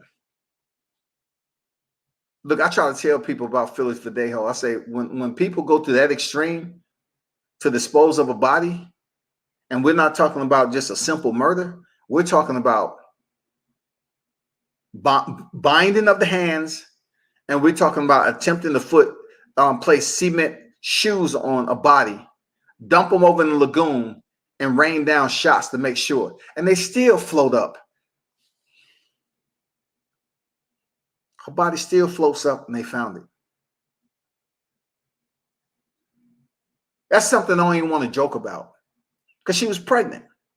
I don't even want to joke about that shit. She was pregnant, y'all. Not downplaying her body, her as a like, I guess she was a veterinarian or something like that. Seemed like a nice woman or whatever. Not downplaying her. But the situation, from what I've read, she was involved with a married man. So he may have had influence over her to a point, and she might have been young and immature. They've known each other since kids. Man, come on, man. I don't know, but they was having sex, bro. And she knew he was married. He was a big name over there. So for it to go down the way it did, for her to get pregnant, people are going to look at, the readers and the audience are going to look at this shit, right? She was a wholesome, innocent female, and Felix Verdejo took advantage of her. He didn't take advantage over somebody he knew since he was a kid. Like, he knew her since they was 14, something like that, if I'm correct. So he didn't take advantage of her. It's just one of those deals where the respect was there, so to speak. The familiarity was there all that time. And Felix Verdejo was trying to rebuild his career. You know what I'm saying? So she probably felt like she was wanted. He cared for her, even though the dude was married. Oh my God, dog. Do you think the Spence fight is in jeopardy? Hey, man. We'll see. Because this back and forth shit, it's almost like you're trying to light a match in the rain. Sometimes, do you hear it all the time when it comes to boxing? What they say? Hey, big fight news, big fight news. Stay tuned. I got big fight news. Why don't you just tell us? Why don't you just put it out there? You know what? I'm trying to fight. This person is not signed yet, but this is who I'm trying to fight. But all these boxers, they say, oh, got big fight news, big fight news. I'm telling you, it's going to be huge. This is what I've been waiting on. This is going to be huge. But boxing does that. Mixed martial arts, not so much. Verdejo thought he was Scarface. That child support would make a nigga A. J8. Whew. You ain't never lied, shouted. I got a drink.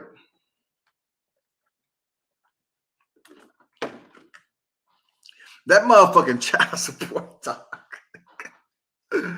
Oh my God, dog. Look, Jay.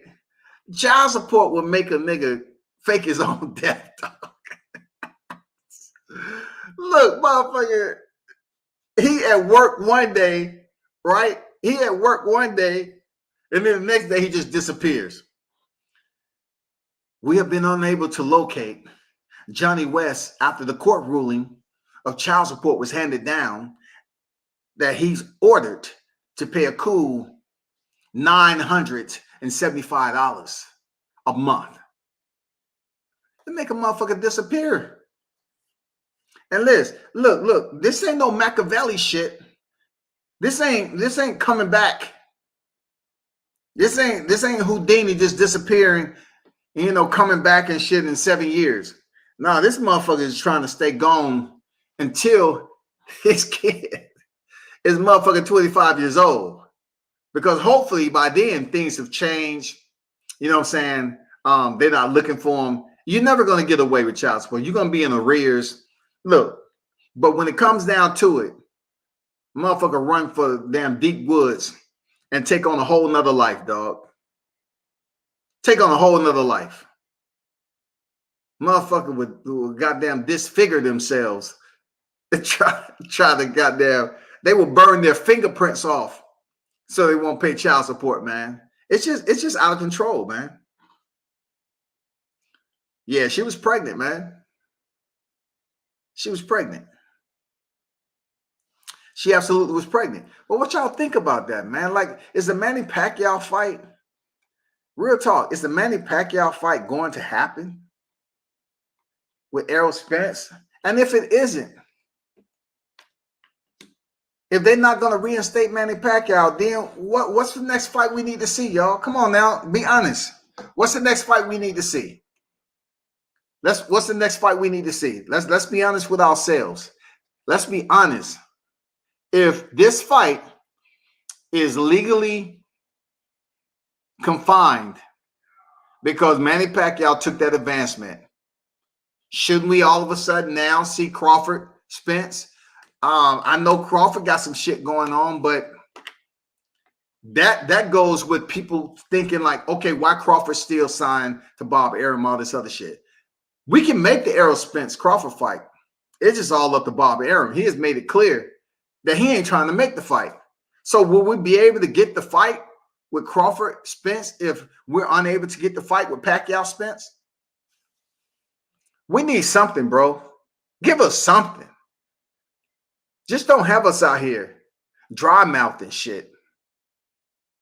Motherfucking the boxing community is still a little thirsty for that Errol Spence fight. See, the disappointment is heavy, y'all. You know, I'm going to tell you why the disappointment is heavy. When you hear Errol Spence say, you know what, if I can't get the Terrence Crawford fight, I'm moving up to 54. We're like, God damn. This shit is coming to the realization that we may not see Errol fight Bud. We've been knowing this for a while. Like, this is unfucking believable. The new language that is being talked about. Everybody's going in-house all of a sudden. Top Rank, we already know Top Rank been doing it. Okay, we already know. We can look at the Richard Comey fight, and we can look at Teofimo and Lomachenko. I mean, come on now, we already know that. Blake Griffin pays like $100K a month in child support. Ooh, wee. God damn. I hope that's a bit exacerbated. $100K a month. So you're talking about 1.2? Jesus Christ. Listen, that's one thing that when it comes down to a beautiful face, you know how they say, don't trust a big butt and a smile? It's a lot more you can't trust this day and time because the surgeons are punctual. It's people making appointments. I see it down in the ATL all the time. Seriously. Listen, you may not want to hear this, but let me tell you anyway. When I was growing up, there's no way I can get catfish because usually the female that you met, you didn't have to worry about all the long hair You don't have to worry about Snapchat, IG, Facebook. You don't have to worry about none of that shit. All you had to worry about is like, damn, I met her at school. I met her at a football game, track, track and field, basketball. That's where you and the mall. That's where most of the time you met the women, and you knew what you was getting. Period. Now she was a little crazy, go lucky. Then you found out after being in a relationship with her. But the shit that's going on right now, bro. Every female I see down here, I know her from being married. All right, check this out. If her hair is past her ass, let's just say it's 3 feet. You might as well add $150 per foot that you're going to be coming out your pocket if y'all in a deep relationship for that hair. Real talk. Most of the sisters I see down here, they hair all the way down to their ass. I'm just putting a guesstimate, 150 per foot. And then you got to pay extra if it's different colors. If it's different colors or whatever the case, like they get the blonde, and we ain't talking about the tips. We're talking about that shit colored. See, when I was growing up, I ain't have to worry about that shit because we had a landline in the house. You can call somebody up. Their parents usually answer the phone, and it's like, hey, may I speak to Keisha? May I speak to Chachakita? Is she there? She's doing her homework. Who is this? Oh, this so and so. I go this, this, that, and the other. That's how it was back then. Okay, I'll tell her you call, and that's that. And you just hope to see her the next day in school because we wasn't up here on no phones. We knew who we was getting involved with. Period. This day and time. Oh my God, dog. I'm glad I'm not as young as some of you dudes and what you have to deal with this day and time because I stick to the motto. I have to see a female in person. I ain't meeting no Tinder dates. I ain't doing none of that shit, bro. I'm not making no profile. I don't have no motherfucking profiles. I can pull a female in ATL with ease. I want to know who I'm talking to. I'm just saying, dog. Y'all have it bad in a way. It's so many people that's going off, and I was just talking about this the other day, not to give a long lecture. But if a motherfucker is looking at me and thinking, look, they're processing how much respect they should give me as far as our communication or friendship, of how many likes I have on this YouTube shit, then you might well not fuck with me at all. You actually have motherfuckers out here in the streets that really believe that they should give you a certain amount of respect off, hey, what's your IG? They have look at your IG. Oh man, please. They only have 1,500 followers on IG. Let me see what they got on YouTube. If you that dude coming to me and thinking the only way we're gonna work shit out in this media shit is that I gotta have the same amount of subscribers on my YouTube, man, fuck you. Fuck you. I ain't worried about another thing. Fuck all that shit, bro. We ain't doing this media shit, and you looking on here, and this has happened to me, bro. They look on your shit and say, oh, you only got this amount of subscribers. I just recently put my subscribers out there. It's a long time that it was showing the amount of subscribers that I had before I took it down.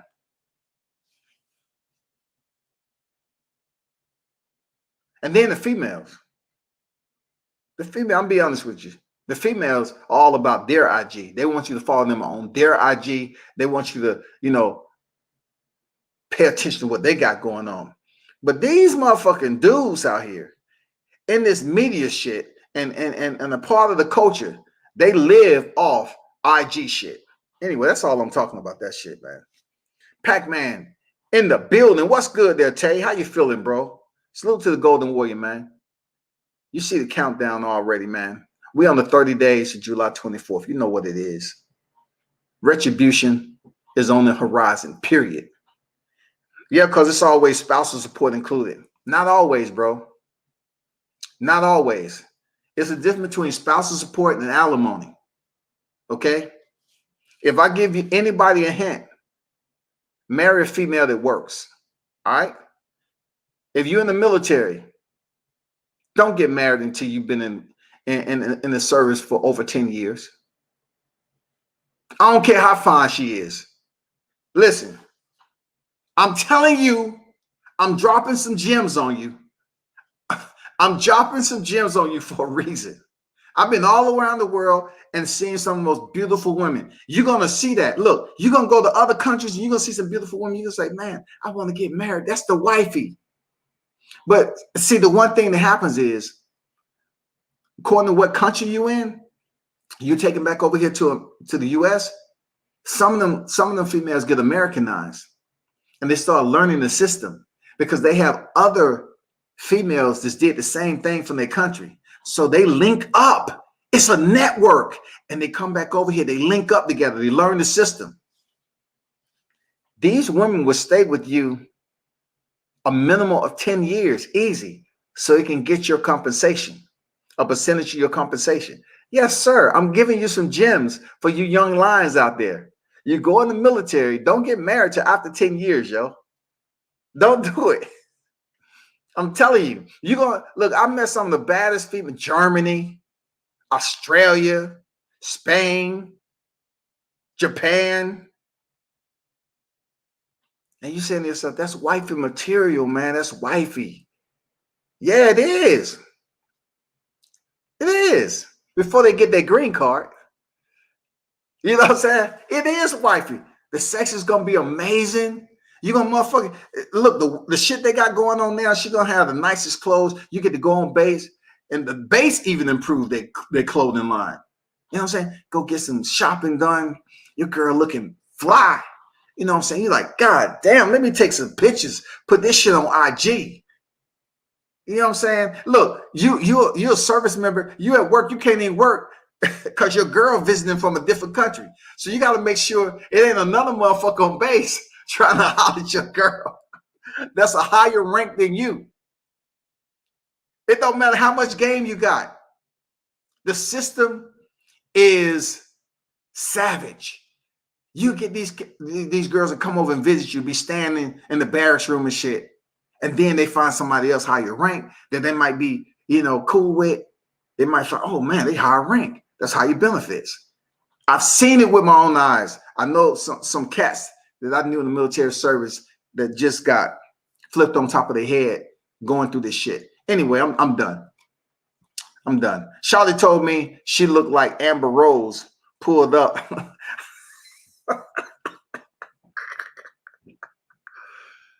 He said he looked like Derrick Rose, dog.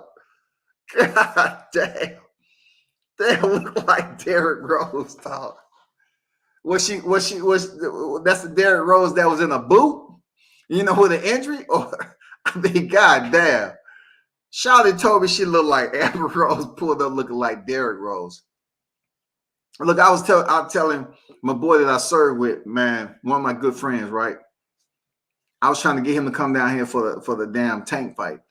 I was like, bro, you want to come down here for the tank fight, man? We good. Because the women gonna come out. But I sent him some, when I was out on the town, I sent him some video. I said, man, this Chocolate City, once again, this is ATL at its finest. They're coming out, checking out the boxing event and they dress to impress. You need to, lead that and come down here where the women at. If you can't pull a female down in the ATL, I don't know what to tell you. But you got to be smart about it, man. You got to be smart about this shit. I ain't trying to get no baby at my age. I ain't coming out the pocket for shit. Nope. Evis, what's good? Who Barrios beat? Who had Barrios beating Tank? Tank got talent, but need to face a decent opposition. Barrios was decent. Barrios was decent, dog. Man, come on, man. Barrios, man, he earned my respect. Tank dropped some motherfucking, look, dynamite on his ass when the wick was lit. Motherfucker was already lit. Tank dropping them bombs on Barrios. Barrios was hurt, and he's still like, come on, let's go. The El Stecker was coming out like shit. I got heart, motherfucker. Ain't no quit. And he didn't quit, man. Even with the 2 early knockdowns, that 10-7 round, he kept on fighting until Tank changed up his punch placement, and he went to the body. You know, still went up top, but went to the body. Come on, what you saying? Barrios was decent, bro. Y'all can't sit up here and dog Tank out, but yet credit motherfucking Rocky Fielding. Come on, man. Let's go. Don't let me drop the link, man, because I sit up here and want to drop the link and don't nobody click on the link. Explain to me how that's the case. I'm up here talking to a representative of one of these, look, these YouTube outlets that has all these subscribers. So me and him having a debate, and I say, well, you know, Canelo took a soft touch with Rocky Fielding. He say, Rocky Fielding, please. He's not a soft touch. He was a champion. I said, dude, what the fuck are you talking about? I say, boxing has so many belts that you can have someone pick up a belt and they're not really worthy of being considered a top tier fighter because they're still mediocre, but they was able to face an opponent to get a strap. That's not the case with Barrios. Barrios was legit, man. Ugas is an easier fight for Spence than Pacman anyways. I doubt the fight would be affected by the lawsuit. Shit. But if so, man down got to get the strap from Ugas, then go see Bud. Absolutely, he has to damn, what they say? Redirect. Team Spence has to redirect and try to go for Ugas. Either way it goes, I think Ugas is definitely an easier touch for Spence than Pacquiao, period. Off experience alone, off resume alone, period. That goes without saying. That goes without saying, people. Real talk.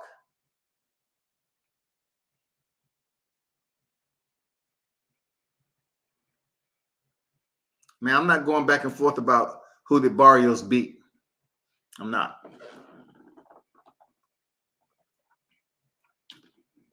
I know he went up there and stopped Ryan Carr his last fight before Tank.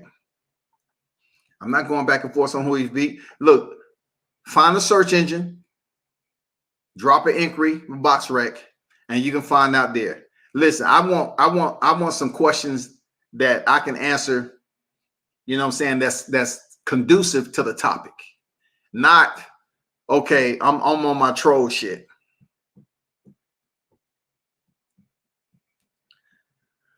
Barrios an undefeated champion. Period. What J.A. said. Put it up there.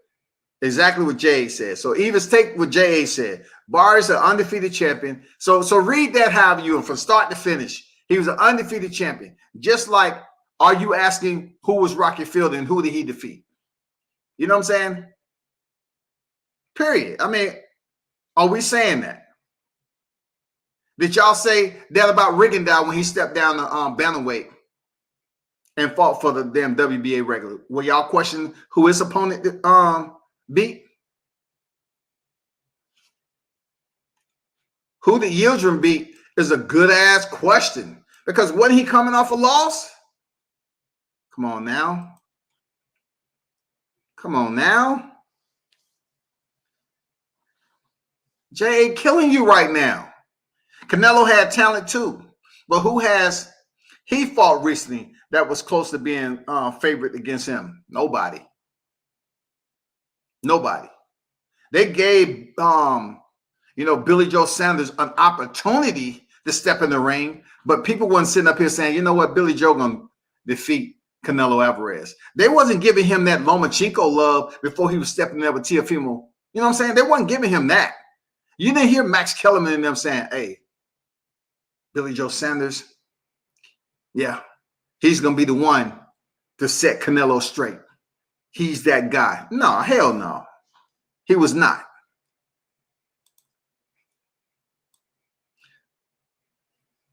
Listen, Evis, one thing, understand this. Understand this respectfully. Please don't jump on my live chat telling me what to do, telling me something.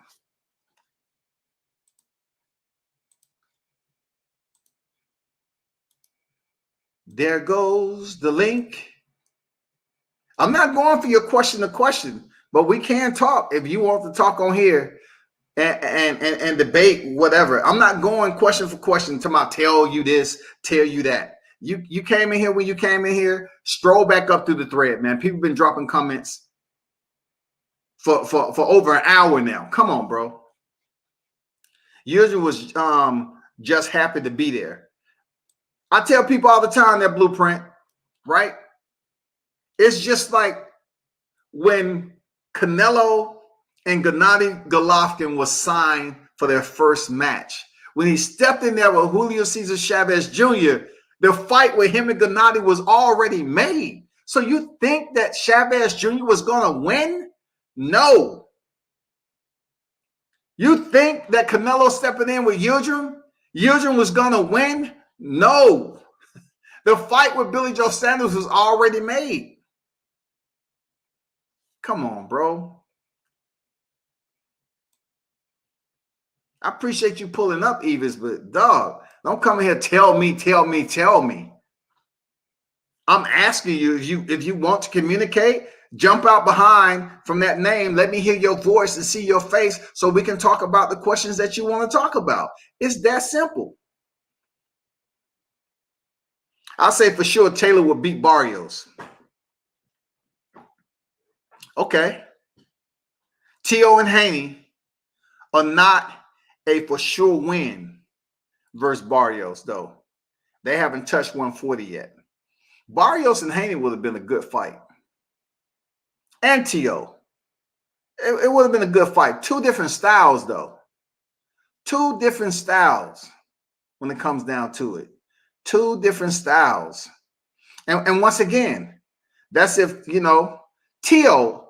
of the two that you mentioned would probably have a frame to move up. Because they're talking about, basically, they want the Lomachenko fight to be damn near expeditiously after the Kambosos fight because they plan on moving up to 140.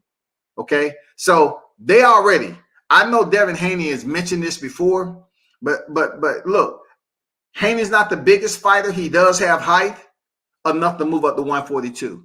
He has the skills to move up to 140. But then he move up to 140, him and T.O., who are we going to put them in there with? You know what I'm saying? It was a point in time where people were looking at Elvis Rodriguez and saying, damn, this dude's a beast. This dude's a beast at 140. And he just took his first L from Kenneth Sims Jr. Shout out to Kenneth. He went in there and did the damn thing, man. 2 losses, don't count them out. Just like J-Rock told y'all. Just because a fighter faces defeat, don't count his whole career out.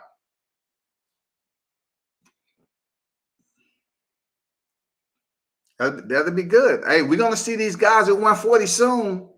I'm telling you, the shit's drying up at 135. If look, it's going to be bad. I'm going to be honest. It's going to be bad if Haney doesn't move up when Teofimo does or before Teofimo. If I was Haney and they felt comfortable with themselves, move up to 140 and take the lead. Don't wait till Teofimo vacate those belts and go for, you already a champion at the division. Don't wait till he vacate and then stay down there another year trying to unify. It doesn't make a difference. He's unified. He's unified already, period. So if you can't get Teofimo Lopez, let's do what Shakur Stevenson is doing. 126. Now he's at 130, 2 division champion. Then you do what Gervonta is doing. 130, 135, 140. Don't worry about collecting all those straps. Legacy isn't going to feed your kids. Paychecks is. Yildirim has pissed and shit running down his leg. Bitch ass was scared straight. Yeah, man, that was incredibly a waste of our time once again. And you know, for the people who was up here covering that shit, they deserve compensation because it was bullshit. Barrios beats Ramirez. I don't know, man. I don't know. That'd be a good fight though. But it's no need. Well, it is a need. You know, both of them has a loss right now. Yeah. That'd be a pretty decent fight. But I was hoping to see Teofimo Lopez move up to 140 and get the straps, or, you know, what about Regis Prograis? Why? Look, if him and Josh Taylor has already fought in the World Boxing Super Series, why in the hell Regis' name is not being thrown in the pot to face Josh for the undisputed titles, man? Why, dog? Why? Isn't that weird to y'all? Why isn't Regis Prograis' name being thrown out here to face Josh Taylor for the titles?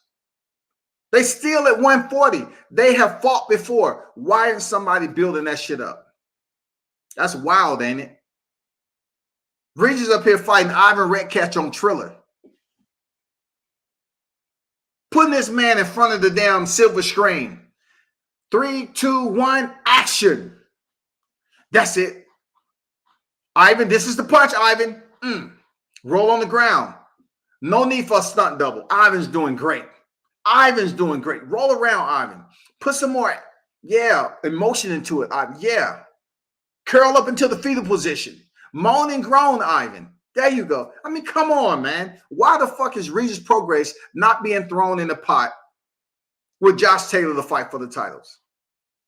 If Regis is still a commodity, you know, a talent at 140, why is he waiting for Adrian Broner to come down to 140 for a fight? I mean, come on, bro. Shit ain't making no motherfucking sense, dog. A lot of shit with boxing isn't making sense. I'm going to skip over your shit, dog. The link is in the chat, bro.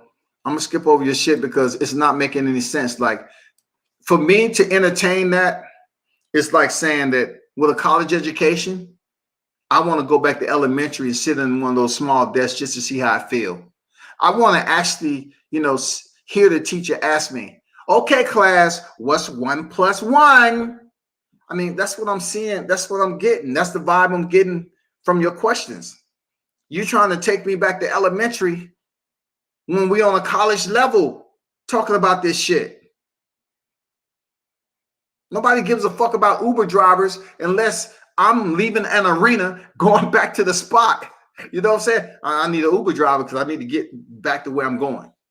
Come on, Evis, do better. I appreciate you in the chat, man. Real talk. But if you want to chop it up, man, click the link, dog. Sir Senior say, who do you think is harder opponent for Taylor, Bud or Tank? Bud, absolutely. Terrence Crawford, absolutely. Absolutely. We know why there's Sir Senior, because Bud Crawford has already been undisputed. He's already fought there. He's a 3-division champion. I don't give a damn if they say Julius Ndongo was the easiest opponent to freaking unify. It don't matter. Bud's already been there, done that. And plus, all his opponents, all of them at 47 has been stopped. His first fight up there was Jeff Horn, who was the champion. I don't care what they say about Jeff Horn. He was a champion. So for him to say, okay, you know what, I can't get this Spence fight. Let me go back down the division and give Josh Taylor this work. People will pay to see that fight. If Bud Crawford, the lack of respect he gets at 47, he would get respect moving down to 140 and facing Josh Taylor, because it's not a brother. It's not a brother. That's the reason why they picking and choosing. You got Bud Crawford, you got Errol Spence. They picking and choosing. Oh, I want to go with Errol Spence. Bud's my guy. But, you know, people say, I want to go with Errol Spence over here. He's did more at welterweight. He's did more at welterweight. Dog, do your homework. Check and see how many fights Errol Spence has had consistently at welterweight. You can't say he's a welterweight when he's fluctuating in between super welterweight and welterweight, people. You can't sit up here and say that shit. You have to say, when did he consistently start to compete at welterweight? He started off, man, as super welterweight. And then he fluctuated between welterweight and super welterweight. Anyway, the question was about Bud Crawford and Tank. Experience-wise, style-wise, Bud Crawford. He is absolutely the harder opponent for Josh Taylor. Mitch say, obviously, Crawford.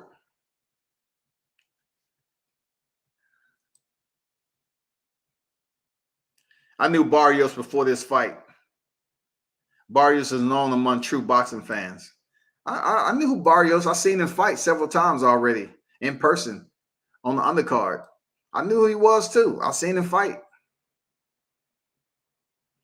Yeah, Rocky Fielding. Don't nobody say too much about, Rocky Fielding as if he was a champion. This mother trying to tell me, that Rocky Fielding, he was a champion. How is he a soft touch? I pray, bro, obviously the amount of subscribers and affiliate outlet you work for, you don't study boxing. You just go here and you do your media shit and you go home. Obviously, you don't study boxing, bro. And come to find out, he don't study boxing.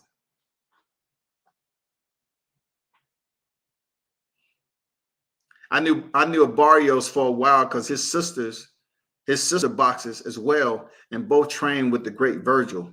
That's what's up. Appreciate the info. I knew Rocky Fielding. I knew he was a fucking bum. I try to refrain from bum. As much as I hear fighters call one another bums, I try to refrain from that out of respect for the sport. But they call each other bums all the time, Shot. Barrios versus Baranchik. Yeah, why not? They want to praise Baranchik and Cepeda for knocking each other down like, rock'em sock'em robots. I mean, why not, dog? I'm not going to lie. Barrios' ring entrance, that shit was on point, man. I mean, that shit was on point. I like that. I like that shit. I like the colors of it. The vibrant colors, the warrior colors that came with it. I like that shit, man. He was just so damn upset over Tank winning. He been plotting on it all day. For real, dog. He was coming here with ulterior, predetermined motives. You know what I'm saying? He must have either lost some money or something. You know what I'm saying? He may not have the next month's mortgage. Something is coming up. At the end of the month, he might have bet it, July's mortgage on it. Hey, something ain't right. Something ain't right, man. What the fuck did Tank do to these dudes? Hey, Tank, like they was hoping Floyd would lose. Now it's people probably showing up to see if, especially if it's up against a Mexican, to see if Tank actually face adversity or not. I'm serious. Look, do you not think that people out there wishing for Tank's downfall after what he's experienced? You know what I'm saying? Do you think? You got to understand. Do you think that's possible? Let me see. I would hate for Tank if fought Malik Hawkins instead of Barrios. Well, I can tell you like this. Malik Hawkins is not going to be on deck anytime soon. He just had a kid. You know what I'm saying? His girl just had a kid, brother. So Malik Hawkins is not going to be on deck right now. He's not going to be on deck right now. He's taking care. He took his first loss, and he's not going to be on deck right now. Haney and Teo should take a light touch to begin their campaign at 140. After that, get Victor Postal, then see about a title. Don't sound bad at all. But look, Teofimo Sr. believes that, Lopez Sr. Teofimo, he believes Teofimo don't need a soft touch moving up to 140. He doesn't believe that shit. They going up there and they fight the man. That's what he was saying earlier. They're fighting the man, period. They're not going up there for no soft touches. And look, a soft touch, Let's rewind it. Okay, what's gonna be a soft touch that people respect? It still has to be a top name up there. Let's just say, for instance, it's Regis. Regis isn't a soft touch. Who would be considered a soft touch at 140? But yet still a reputable name. I'll pick Ramirez over Barrios.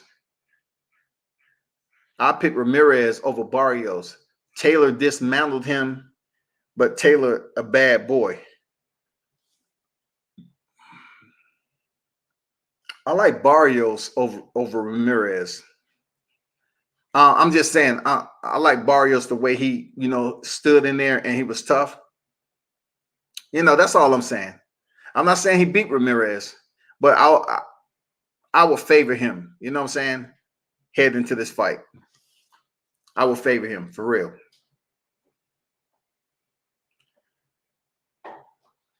But you know what it is, man? Hey, I got to bounce. We've been on here like 2+ hours. Appreciate everyone for pulling up. The grind don't stop. Once again, shout out to Bronze Bomber Nation, man.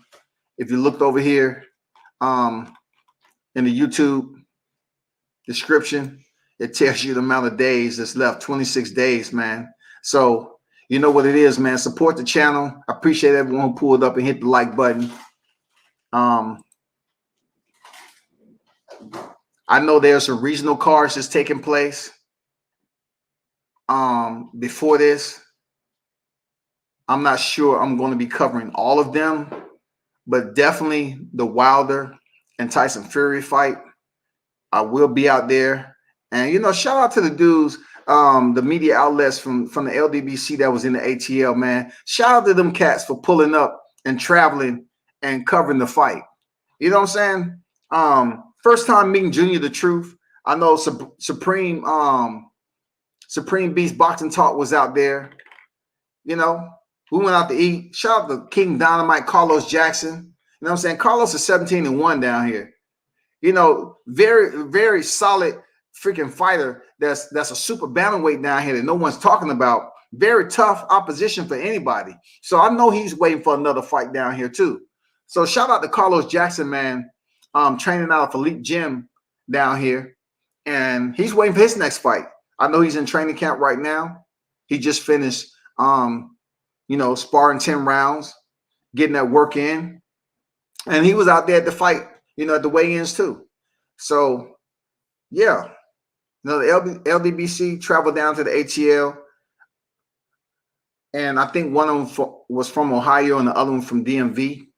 But, yeah, it was cool chopping it up with y'all cats, man.